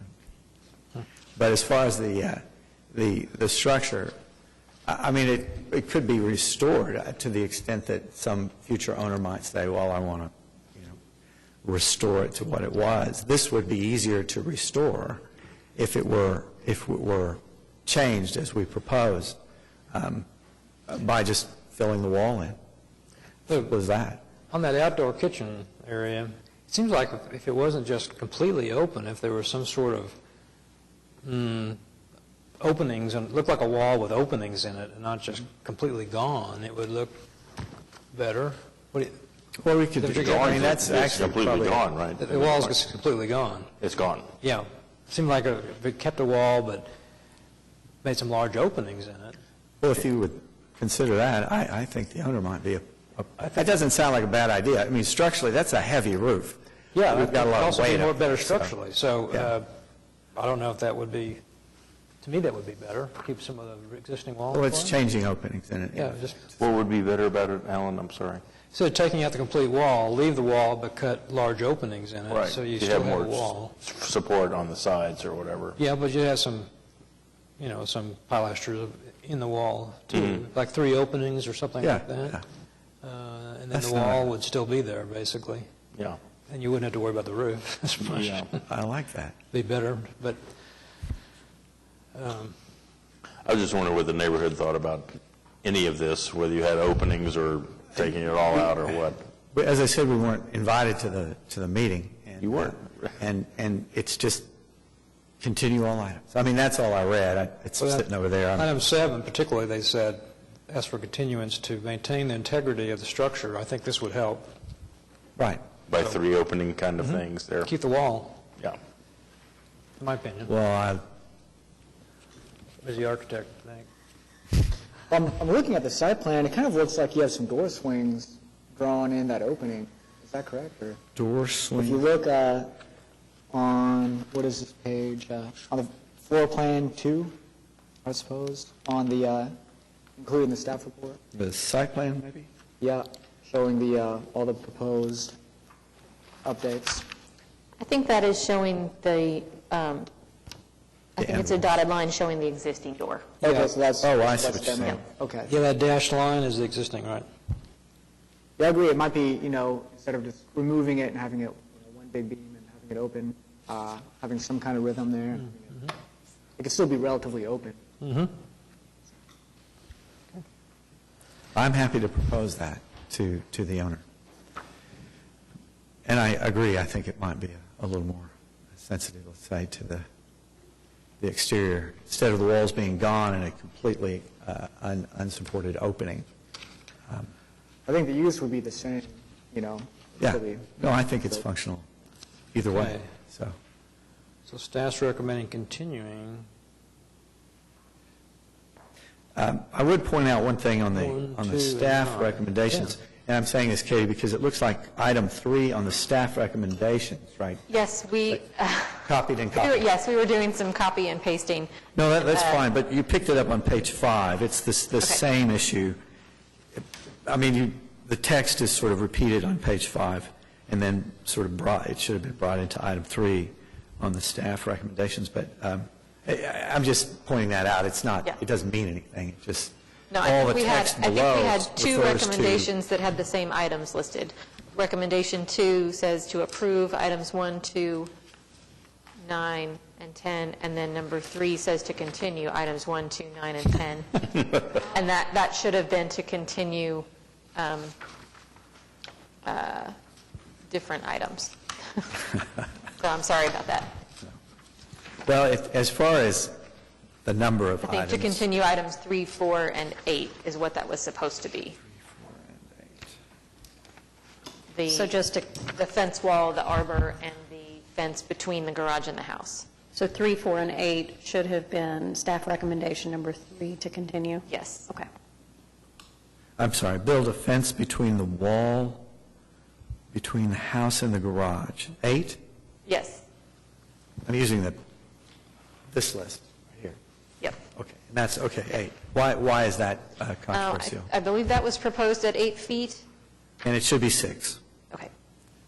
And we'll change it to 6. Okay. I thought you told me that early on, and I must not have done it. Okay. Sorry. Yeah, go for 6.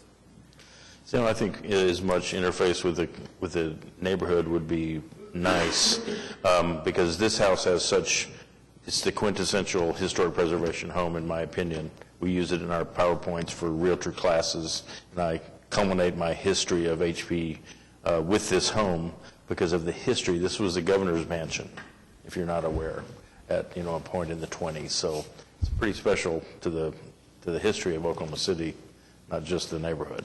So. Well, the fabric, I mean, the elements that we're speaking of here, I guess I'm looking for ones that we can agree on, is tearing out the tennis court, adding the fence on the east side of the property. The arbor, the repair and replacement of the west fence is really, I guess, the part that he wants to preserve what he's got in terms of privacy. And that west fence is, I guess, at 8 feet seems to be. He's a relatively tall person. I don't know if it dropped to 6 feet, whether he would be standing, and it would be over his head, I mean, below his eye line. And whether that's a tough one. It's a tough one. Yeah, Is there anything we can start on here? We're going to turn off the air conditioning at 6 o'clock. Honestly, Lambie, we opposed to taking out the concrete tennis court and putting in sod, but anyhow. We'd recommended approval for the French doors and side lights on the historic structure, the doors, stairs, windows on the primary house at the rear, as well as approval for replacing the iron fencing and the fencing and concrete at the tennis court. And Okay. so there's several items there if the commission Want to take a trees. stab at some of that? I'm gonna stab at them. I move to approve HPCA 18-00059, item 5, and item 6 with the specific findings. Item 1, item 2, item 9, and item 10, also with specific findings. Okay. Item 11, I guess, would need to go along with that. There's a door in this. Yes, you're right. Item 5. That didn't get added on. Item 11 is the stairs that go to the doors that you. Yes, item 11 Also. goes Okay. with those. Watch that first step. That first step. Heather, did you want to add 7, 4, and 3 to that, or just? No, because, Hold on. because I see the word continue there. Okay. Want to summarize that? How many? Which ones? Okay, do you want me to go through all the numbers again? Yeah. 5, 6, 1, 2, 9, 10, 11. Okay. Yes. All right. Specific. It's a second by George. It's moved by Heather Clyber, second by George Massey. All in favor? Aye. Opposed? Okay, those items are approved. And then we have 4 left. The owner has arrived. So item 3, to rebuild the west stucco wall. I want to just understand how you guys view that. Katie pointed out that 6 feet is the limit in height. Our original CA approved was presumably, I recall it being taller than 6 feet. I don't think that would have been. But if we repair this wall, we're at 8 feet right now.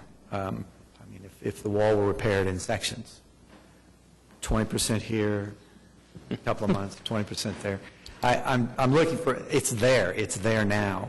We just want to make it stand up and not, continue to fall apart as it's doing currently, with a material that is durable and built properly. So, Can we replace in kind? I mean, they already have it. Can't they replace it, or does it have to be rehabilitated? That's a significant wall. It's not historic, but it has been there for decades at this point. I think staff would have recommended approval for going back at the same height. I do think that the Is that acceptable? massive nature of the property kind of supports the height of it. Yeah, staff just objected to going even higher than it already is. Is it acceptable to go back at the same height? Okay. I don't think we That have. was easy. Then it's just maintenance and repair. Then is that something that we need to just, So, no, well, it's not technically maintenance and repair because it's 100% Oh, yeah. replacement. Well, it needs a repair. We could leave it. Yeah. I mean, at this point, like I said, do a little piece here and a little piece there. It makes sense to replace it. You can see its condition. And it's coming apart. Water is sort of rushing through there when it rains. And it's cracked pretty extensively. I mean, it doesn't really have a So by rebuild, what do you mean? concrete block, CMU, concrete, 8-inch concrete You're block. going to take it down, put it back up? or Take it down, put it back up. All of it? All of it. Oh, it's different. Oh, is it? That's not repair, that's like replacement. No, we made that point that we were doing all of it because we feel like all of it, it's not a condition that's durable right now. Right. But you're putting it back exactly as it is.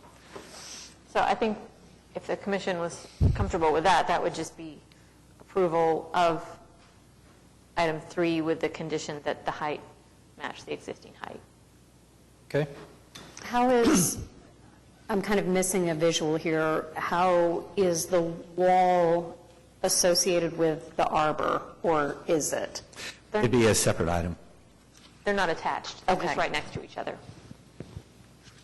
Okay. Sam, is that, it is stucco, not sprayed concrete? That's a stucco over Durarock, a concrete board, a backer board. Oh, okay. And as far as I know, there's a plywood substrate, the sheathing on the wall is plywood, and then it's got a, like tar paper or something, and Durarock over the top of that.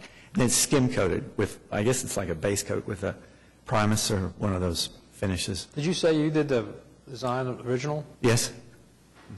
So that's why this cracking is happening. That's exactly right. No, he didn't build it the way I drew it. I mean that. In fact, did I it the called right Shannon way. Rundle and told her, I tattled on these people. I was sort of, this guy he wouldn't listen to me. He wouldn't do anything I say. And he was difficult to work with. You know you've been around a while when you start remodeling. The remodel, yeah. Well, it was surprising that it was 1997 because my network, I mean, I've got it, I could not find this file. So I wasn't using the same network I use now, so. When was the pool put in? Because I may have been interested when that happened. John Bodie, we had a little bitty pool. Yeah, and then that was taken out. And it was taken out, and I don't know, like Grant Humphreys or somebody put a new one, a bigger one in. Oh, here you go. I'm sorry, Rob Abernathy. Sam knows everything. I'll just say, You are? I'm Rob Abernathy, I'm the homeowner. Yeah. We listen to Sam and do what Sam recommends. The pool was put in last summer. There have been 2 previous pools, and we wanted to do it while oil and gas prices were still relatively high, quite frankly. Must be in the business. The problem with the wall is they had a substandard foundation to it, so we need to pour a better foundation. Yep, rebuild it. And build a more permanent wall in keeping with the style of the house. My wife and I love this house. We love the neighborhood. We want to honor the house. We feel like we're caretakers who paid for the privilege, and we're happy for that. But we want to do things right. And again, Sam's word is gospel to us, and we want to make sure this is done well and that you don't have to hear from us again except how pleased everyone is that it's been done. I'm going to help by staying quiet now. Okay, thank you. Sam, what would the footing of a wall be like that? I mean, how deep would it go below ground? Well, I told him drill piers on the original deal, and I don't think he did that. Oh, no, he didn't do that. I don't know how much that thing has moved. How deep would it go? I don't know. We asked those pier drilling guys to just tell us. They hit something hard and stop. Okay, I hate to interrupt on the history lesson, but Yeah, all right. can we, Move is there forward, something sorry. else we can? It's only 5:40. We can Now move on. it's- Sorry. Yeah, we have one more. There's another one waiting.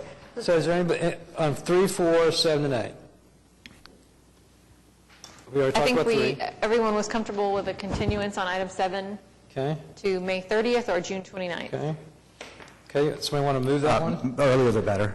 May 30th. May 30th, Okay. yes. Somebody want to make that motion?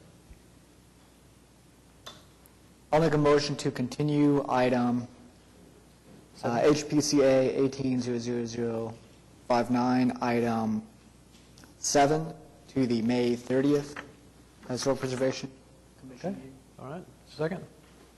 Second. Moved by Klaus Ryman Phillip and seconded by Suzanne Broadbent. All in favor? Aye. Opposed?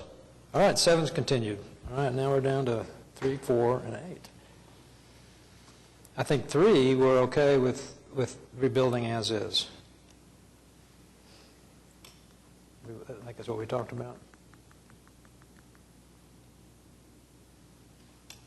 It might make sense to address the height of the arbor at the same time as the height of the wall. It's because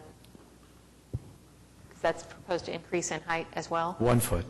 The idea of the arbor is that Rob is tall, and the owner, and we were trying to do, as I said, cast stone columns and using steel to replace the wood in the same dimension as the wood arbors, the beams and lattice that are currently there. It wouldn't be visible, that's very certain. It was just a matter of comfort standing under it, because currently it's dropped below that 8-foot level, and you stand below it, and it's pretty claustrophobic. It just feels oddly uncomfortable. So if the wall is limited to the existing height, but the arbor is taller, will the arbor be higher Visible? than the? Yeah. No, it's below that, the lowest part of that wall. Do you have a picture?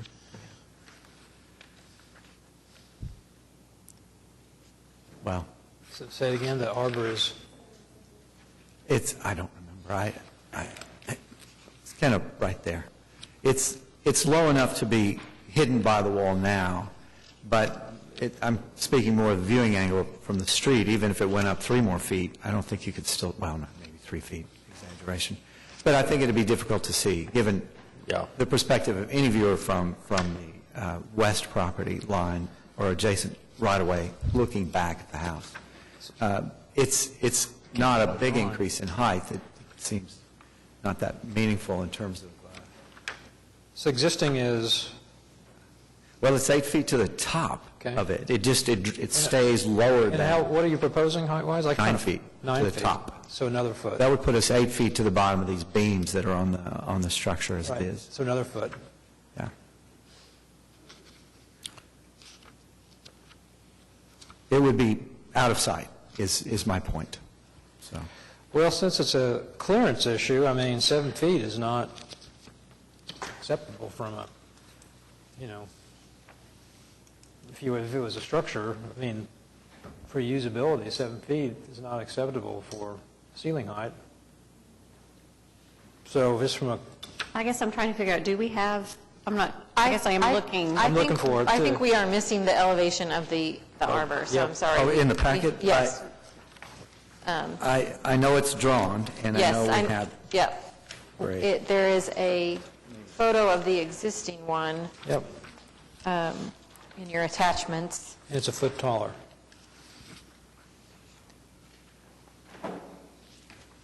Is that page 29? Yeah. Yes.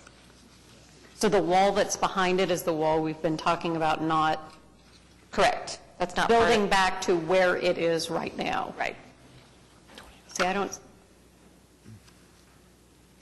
going up another foot seems like a lot. A lot. And for the perspective of viewer, visibility, is that your thoughts? Well, particularly since we've just said, no, we're not going to take the wall up any higher. Well, the arbor, here's a picture right there. The arbor is, it's in the packet. The arbor is, I guess my only point is visibility. We take it up, it makes it a more comfortable place, obviously, is our intention, but it's not going to increase its visibility from the public view of this property, from the street side view of this arbor. It's a change that makes it functional as opposed to making it.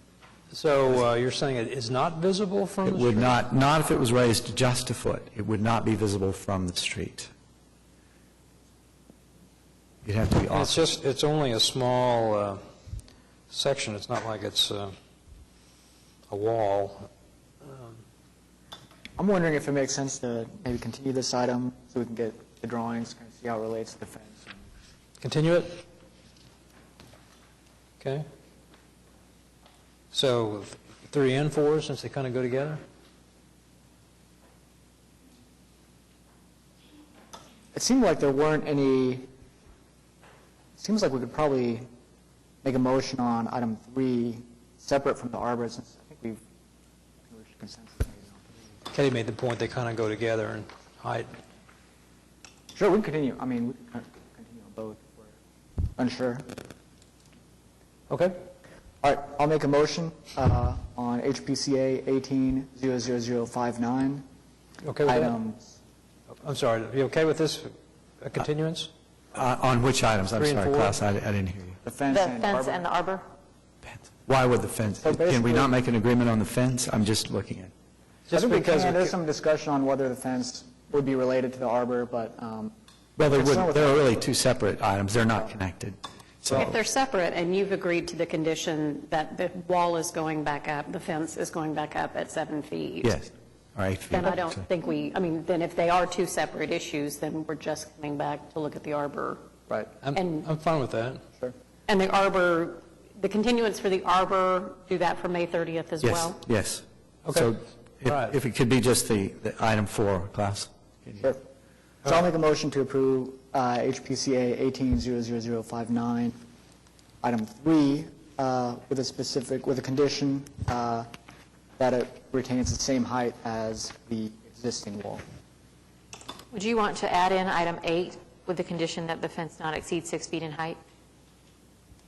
Yeah, and I'll add item 8 with a condition that the fence not exceed 6 feet. Second. Okay, moved by Klaus Ryman Phillip, and second by Heather Clemmer. All in favor? Aye. Aye. Opposed? Okay. Was that approval of A2 then? 3? Yes, And so A. the only remaining one is 4. All right, and that's the continue. We'd request a continuance on that item. Okay. so. Make a motion to continue HPCA 18-00059, item 4, to the May 30th meeting. Second. Moved by Heather Clemmer, second by Suzanne Broadbent. All in favor? Aye. Opposed? Okay, that item is continued. Thank you. Thank you. All right.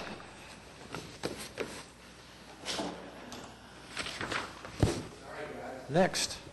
We're going to take a 15-minute break. Just kidding. HPCA 18-00060 at 804 Northwest 19th Street, Mesta Park, Ward 6. Consideration and possible action on application of Nicholas Masai by Catherine Montgomery of Preservation and Design Studio, PLLC, for certificate of appropriateness to 1, demolish garage elective, 2, construct garage elective, 3, install driveway elective, 4, install sidewalk elective, and 5, install fence elective. Okay. My name is Nicholas Messick. I am the owner of 804 Northwest 19th, and I'm here to answer any questions you have. Okay, thank you. All right.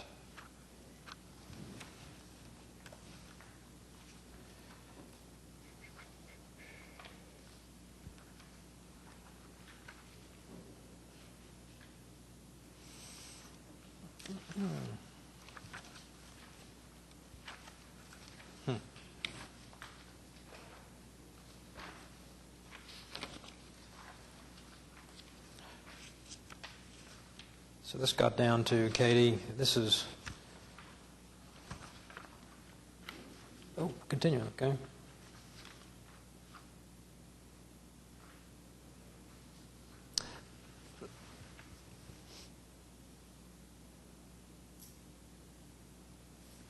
One, the garage, you said, appears to be historic, and 2, it's a 2-story instead of 1. So, any comments?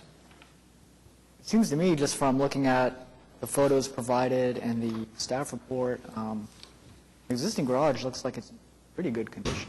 So there's no sagging roof, and there's a little bit of, a little bit of damage on the trim, the siding, but that's all. Seems like it's relatively repairable.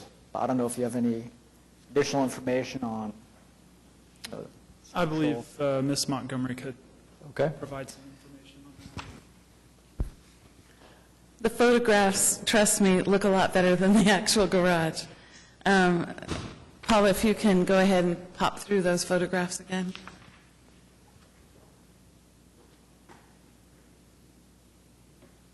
There. You can't quite see it from this angle, but there is sagging in the center of the garage. If you go to the east side, south side elevation, there is racking of the garage. The garage door does not operate.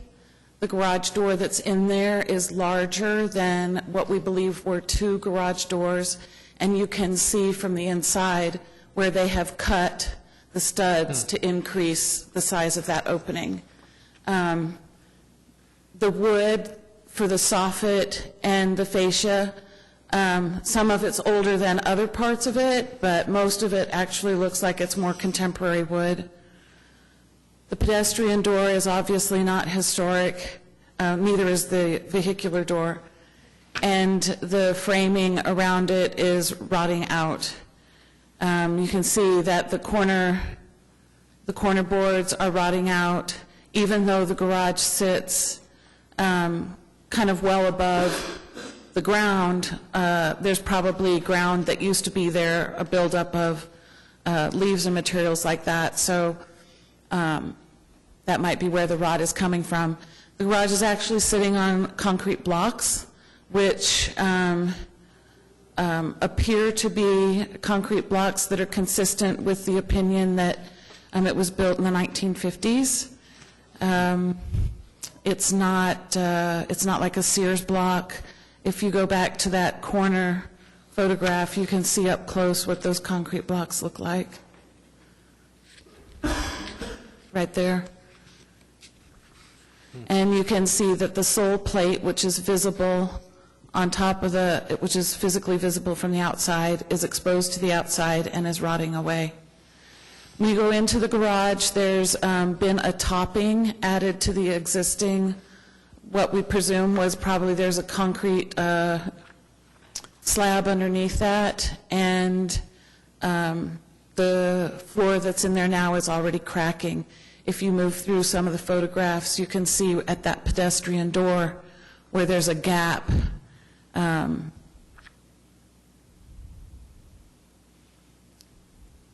Between where they kind of framed up where they were going to pour the slab on the inside. Yeah, you can keep going there, Paul. It's not in there? Okay. Well, I guess it's in here. Right.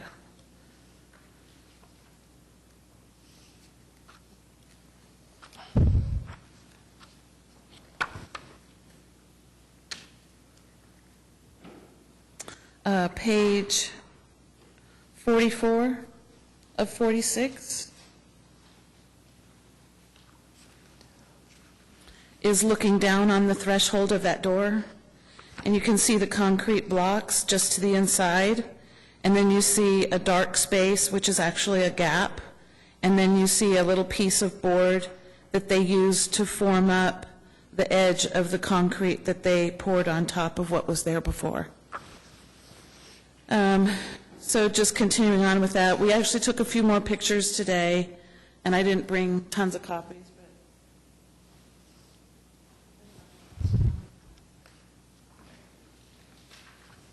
Some of them, most of them are close-up conditions of what the previous photographs showed. But on the second page, you can see that condition through the pedestrian door.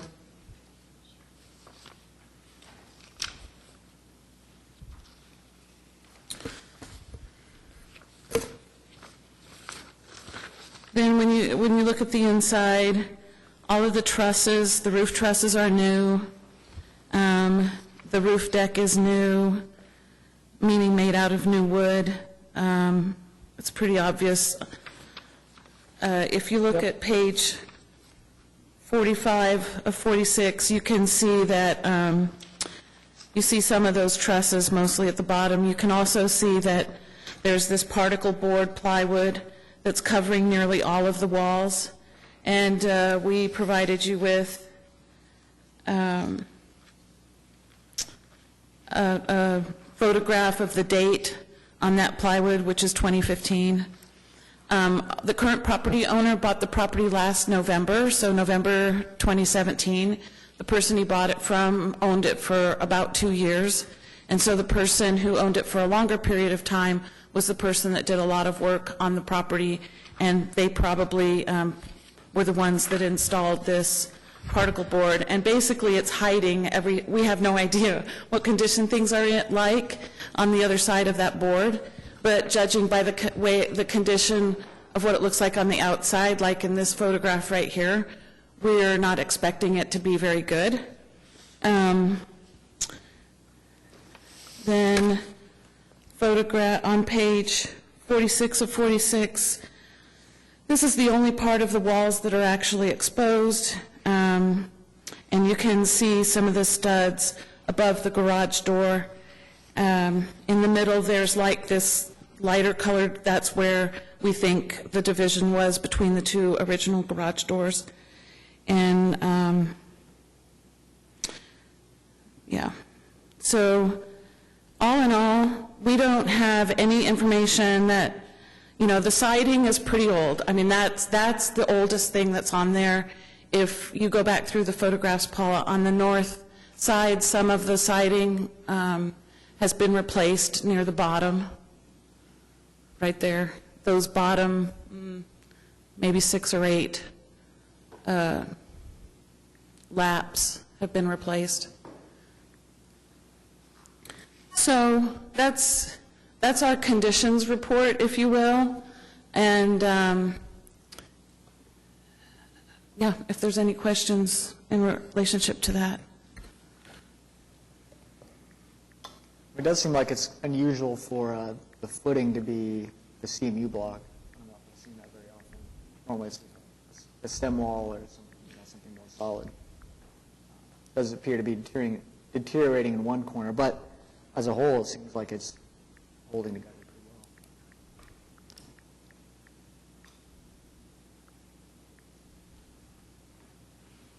well. I kind of agree. I don't think it's historic, original. It's maybe old, but,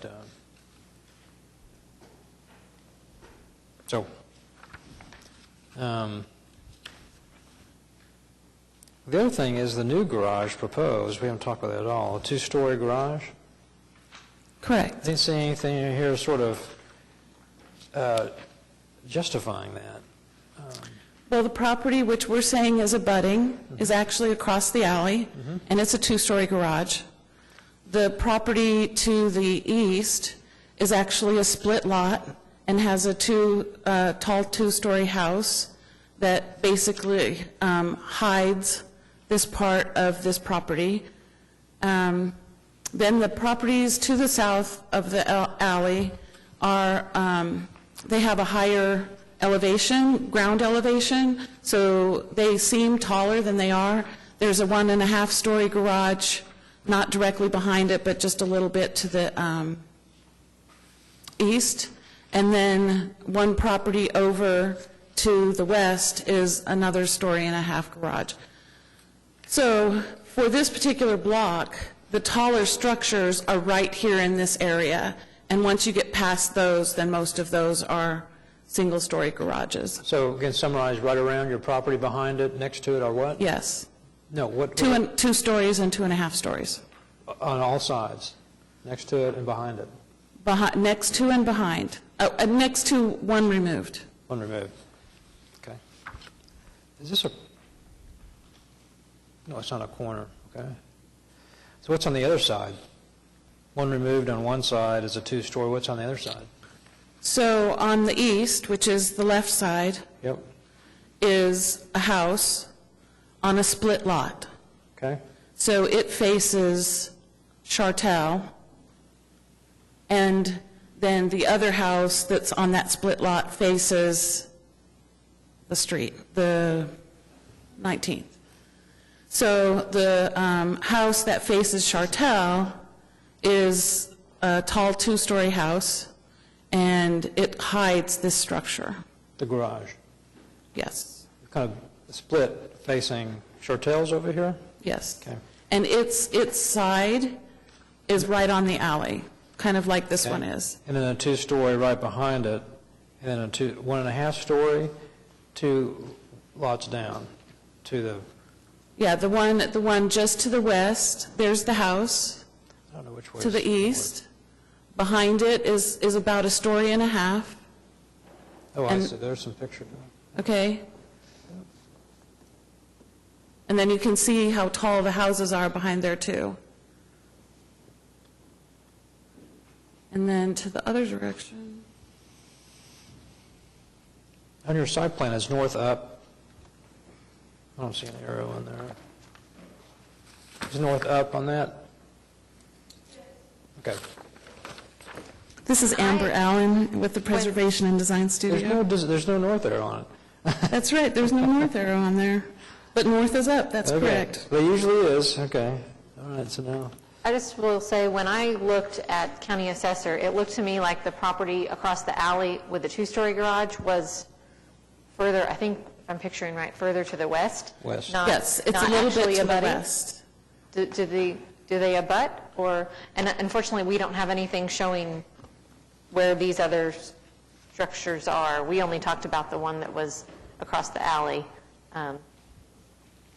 Okay, well, we didn't prepare a map for you today.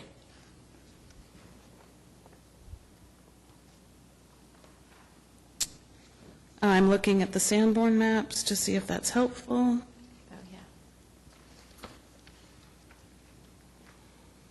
It's helpful in that you can see, like if we just go to page 32, that's the 1922.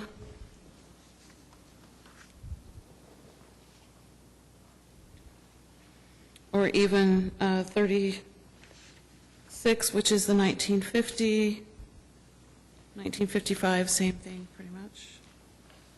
So you can see where there's, it's actually calling it two-story dwellings that are connected to each other that are to the east side, and that faces Chartel. And then there's an auto house, which is our subject property with the red box around it. And so across the alley, well, there's been some changes made. We haven't analyzed that. I think it's a new garage anyway. It seems like page 42 and 43 do a pretty good job detailing out the alley. Yes. You have, what is it, top image on 42 kind of shows that two-story. That's Not sure if that's a correct. house or accessory structure. Mhm. But then looking the other direction, it looks like there's not a garage at the house abutting this lot, and then there's a single-story garage opposite Which that. picture are you looking at? The bottom image on 42. On 42?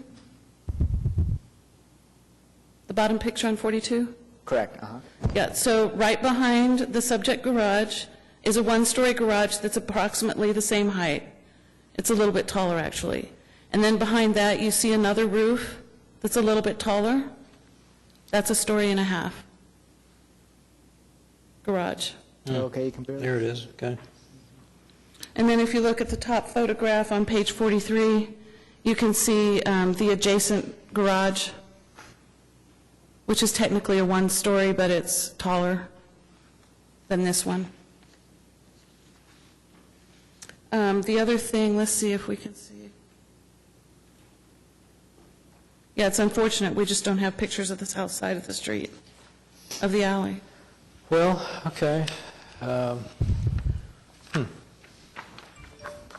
but I think that based on the condition, we basically have 2 points, demolish a garage and build a new garage.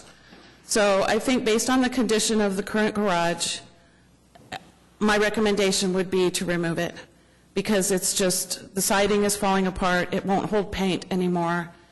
The corners are bad, the foundation is not sound, and, I mean, even the new topping, concrete topping that they've put on there is cracking.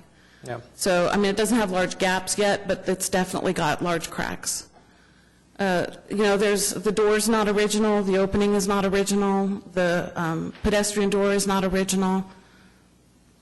I agree on the garage, personally.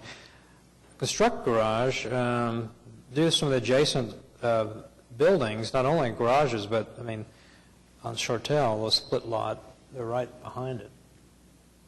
It seems to me that this not surrounded by one-story garages, it's surrounded by taller structures. But, I don't know, what do you think? Well, it has the large two-story structure kind of capping the alley on that side. So Right. It seems like that kind of negates, kind of the size consideration as far as it relates to what is the street on, along that alley. Right, so I was looking at the aerial, and it's it's a big structure on that corner there. I do think it'd be nice kind of in the future to have like a site plan or an area plan that kind of shows, maybe highlighted what each structure is, just so we have a better idea of what, the surrounding area. So do you want to continue it? Provide that? I'm kind of of the opinion we need to continue it, because we've asked that of most people that have come in recent months. Show a map of... Yeah, Yep. we need to see what, since this is an alley, that makes a stronger argument for the unique circumstances of going from a 1 to a 2. But even with those alley access, we've still asked them to give us an understanding of that alley view. What's on the block, basically? What on the alley blocks, not what are you going to see as you're driving through the alley on both sides? Does this new structure fit in, or does it create problems that we don't intend? Yeah, and we have a rule about we consider garages on the block, is that right? Is that we have adjacent, so here we go again. Predominant. Yeah, we talk about within the block, abutting two-story garages or garages within the block. Within a block. So yeah, I think we've typically said, if you're going to say that it's abutting, show us that it's abutting. If you're going to say it's predominant, show us that it's predominant. On the block. Okay. Yeah. So if you look at that aerial on page 29, and you see the project location, then the actual two-story garage is the one that's south and to the west, but which would technically be abutting. slightly. Right. Just like it was for Yeah. another one that was slightly abutting, but it was abutting. So how many two-story versus one-story are on that block? So it's not a garage, but it's a house. So starting from the right-hand side, you have the two-story, what was originally two dwellings smashed together, and then you have our subject garage. So it's right next to a two-story. The next building, which is difficult for me to see here, is a one-story. It's slightly taller than our existing garage. And then the one that's kind of whitish, is a story and a half. The rest of those on that side, on the north side of the street, north side of the alley, are one stories. Although at the corner of 19th and Francis, you can see they have a two-story that faces Francis. Then on the south side of the street, starting with the one that has the red top, which is the two-story. It's a newer two-story. You can tell by the materials. By newer, I mean like contemporary. And that's our technically abutting. And then the one that's got a gray top is pretty much a one-story, but it sits up on the ground elevation a little bit. That has completely new siding, which matches the siding that's on this garage. And then on the to the right of that is the final garage, and it is it's about a story and a half. It's got a couple of different Unsure tale? things that are protruding and stuff like that, and they're at different heights, but the main part of it is it has a story and a half. Unsure tale? Yes. Yeah. And the rest are one-story? The ones to the west are one story. So you've got... half the block that's tall and half the block that's short. Okay. So you've got one slightly abutting two-story, the red roof, and then you've got the structure to the east that would typically be a garage that is a two-story. They're both abutting, right? Mm-hmm. Is that enough? That's correct. I mean, it seems like it's a pretty mixed bag, so I think, I don't personally have an issue with going two stories here, especially because the house adjacent to it, I think. On Chartel. Yeah, along Chartel, kind of caps off the alley. But, and the comment on the side plan was kind of a general comment. The pitch on the roof is also relatively low, so it's not going to be very prominent. On the proposed garage, you mean? Yeah. Yeah. Roof line. We were just trying to match the roof that was there. Katie, there was a mention in the staff... Air conditioning's going off. In the staff recommendations, under specific findings, it says that the proposed garage is 2 stories, but does not appear to meet the criteria and the guidelines for 2-story garages. Was that because of this discussion of it originally being a 1 and going to a 2, or is there, we haven't really talked about the construction, what this garage is going to look like, other than should it be 1 or 2 stories? The concern was only that I did not see that there was one that was abutting when I looked at the county assessor's site. You might have noticed we had quite a few cases this month. And I did not. That's okay. I did not assess the rest of the block. I didn't do any research. I didn't see anything that showed that it met the either abutting or predominant thing, so I just said it doesn't, from what staff can see, it doesn't appear to meet either of those. So we need the diagram next time that shows the abutting. Okay, so apparently there is some justification here.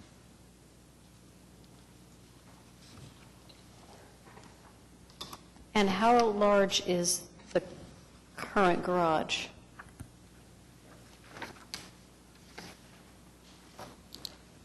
I see the square footage for the new one, but I'm probably missing. It is, I believe, the same footprint as the existing garage, is that Okay, right? same footprint, Yep. okay. Exactly. Existing is 24.5 by 24.8, and the new one, 24. So it's a little bit bigger than your 450, but it's exactly the same as the existing. It's actually smaller than the existing. Well, there you go. Yeah. All right. Shouldn't have said anything. Well, except it's two-story. Yeah. Footprint. Footprint.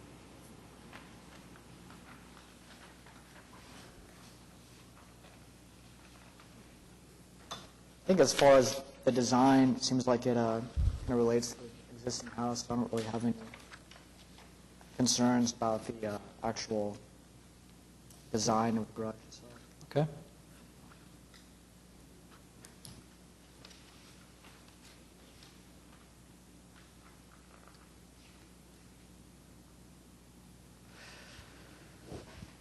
Okay.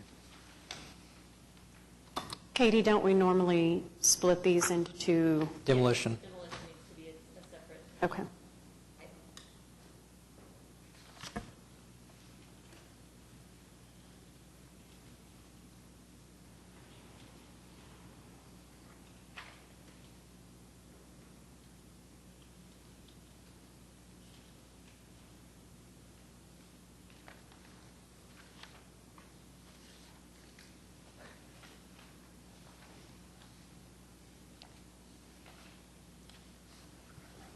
Is there a motion? More questions? Prodding. I can't remember, so for the demolition, when we don't have an engineer's report, part of this is that we, since all of the staff report relates to the continuance rather than making a motion, it's kind of where, where do we start? So the finding that we've used for demolition when it's not an imminent threat is that the structure has minimal, that the condition of the structure makes it physically impractical to rehabilitate without the loss of all or nearly all fabric contributing to its historic integrity. And you could note that it appears that this structure is not historic. And that's page 8 of the staff report. Okay, good.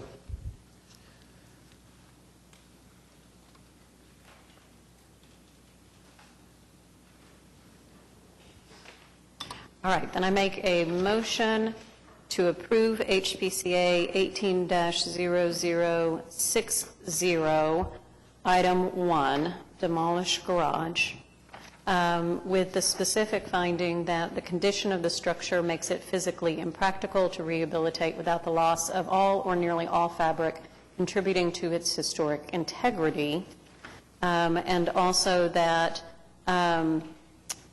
that it does not appear that the garage is original, though having been constructed around 1955, it would qualify as historic.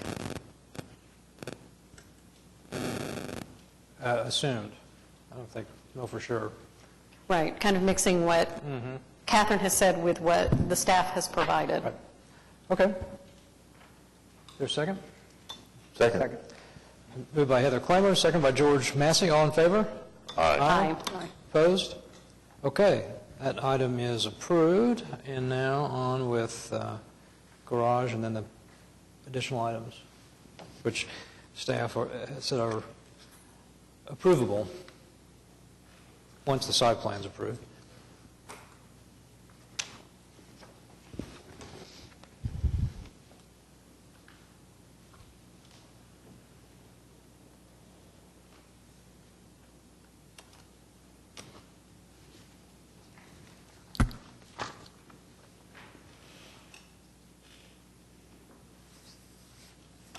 And we just roped in the fence and paving and all of that on the recommendation for the garage, just to clarify that. Driveway sidewalk fence.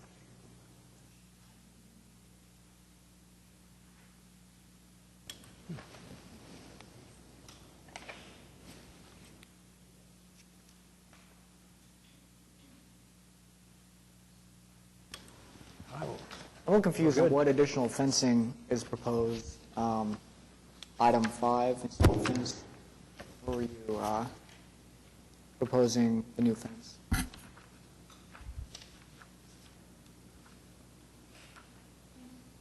What was that, Klaus?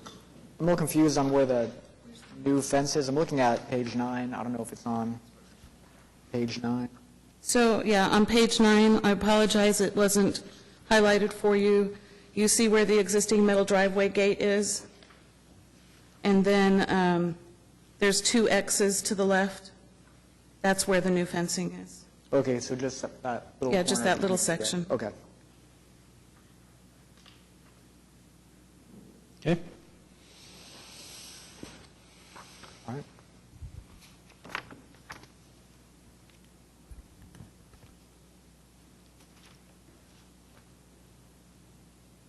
All right, I'll make a motion to approve HPCA 00060,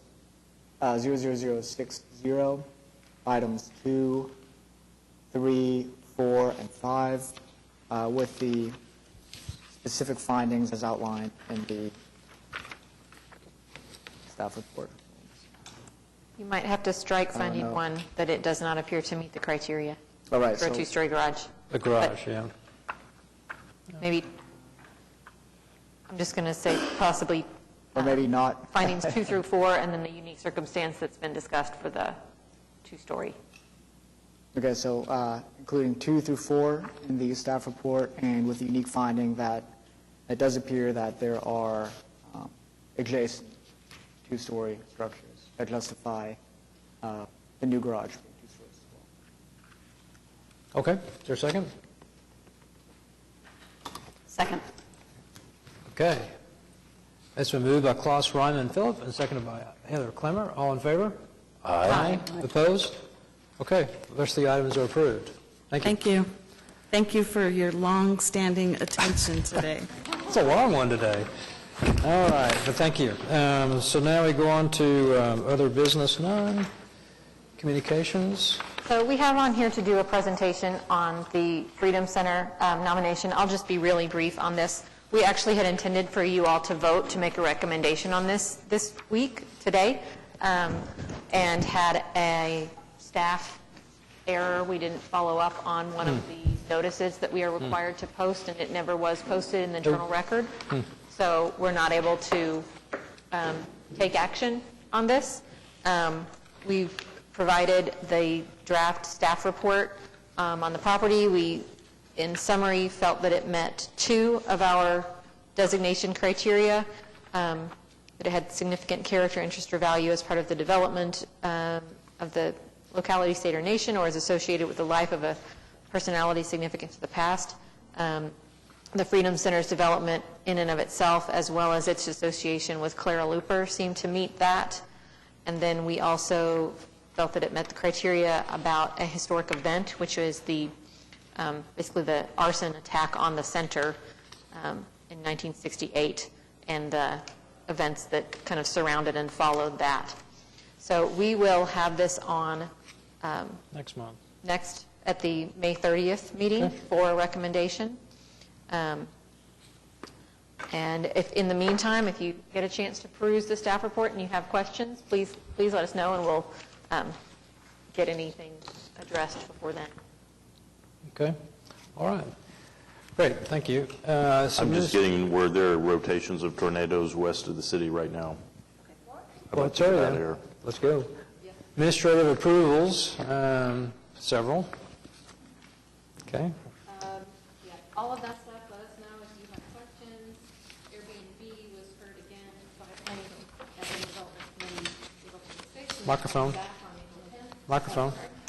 Sorry, they're coming back April 10th for another Airbnb Urban Development Committee meeting. So let me know if you have questions about that. Okay. And I don't think we have anything else to report. Okay, on to City Council. The CLG. CLG application was authorized and signed by the mayor, so that's on its way. Okay. Sorry. Ad hoc committee, nothing. Municipal councilor has a long report. No. Next regular scheduled meeting for the Historic Preservation Commission is May 30th, 2018 at 2 p.m. right here. New applications for the meeting we received May 1st, 2018. New information on projects continued from today's meeting to the upcoming meeting must be submitted to staff by 4 p.m. Tuesday, May 8th, 2018. The next regularly scheduled workshop for the Historic Preservation Commission is Wednesday, June 13th, 2018, from 11:30 a.m. to 1:30 p.m. at 420 West Main, Suite 900. Any items from commissioners? Anybody? Citizens, nobody's left, so we are adjourned. Thank you.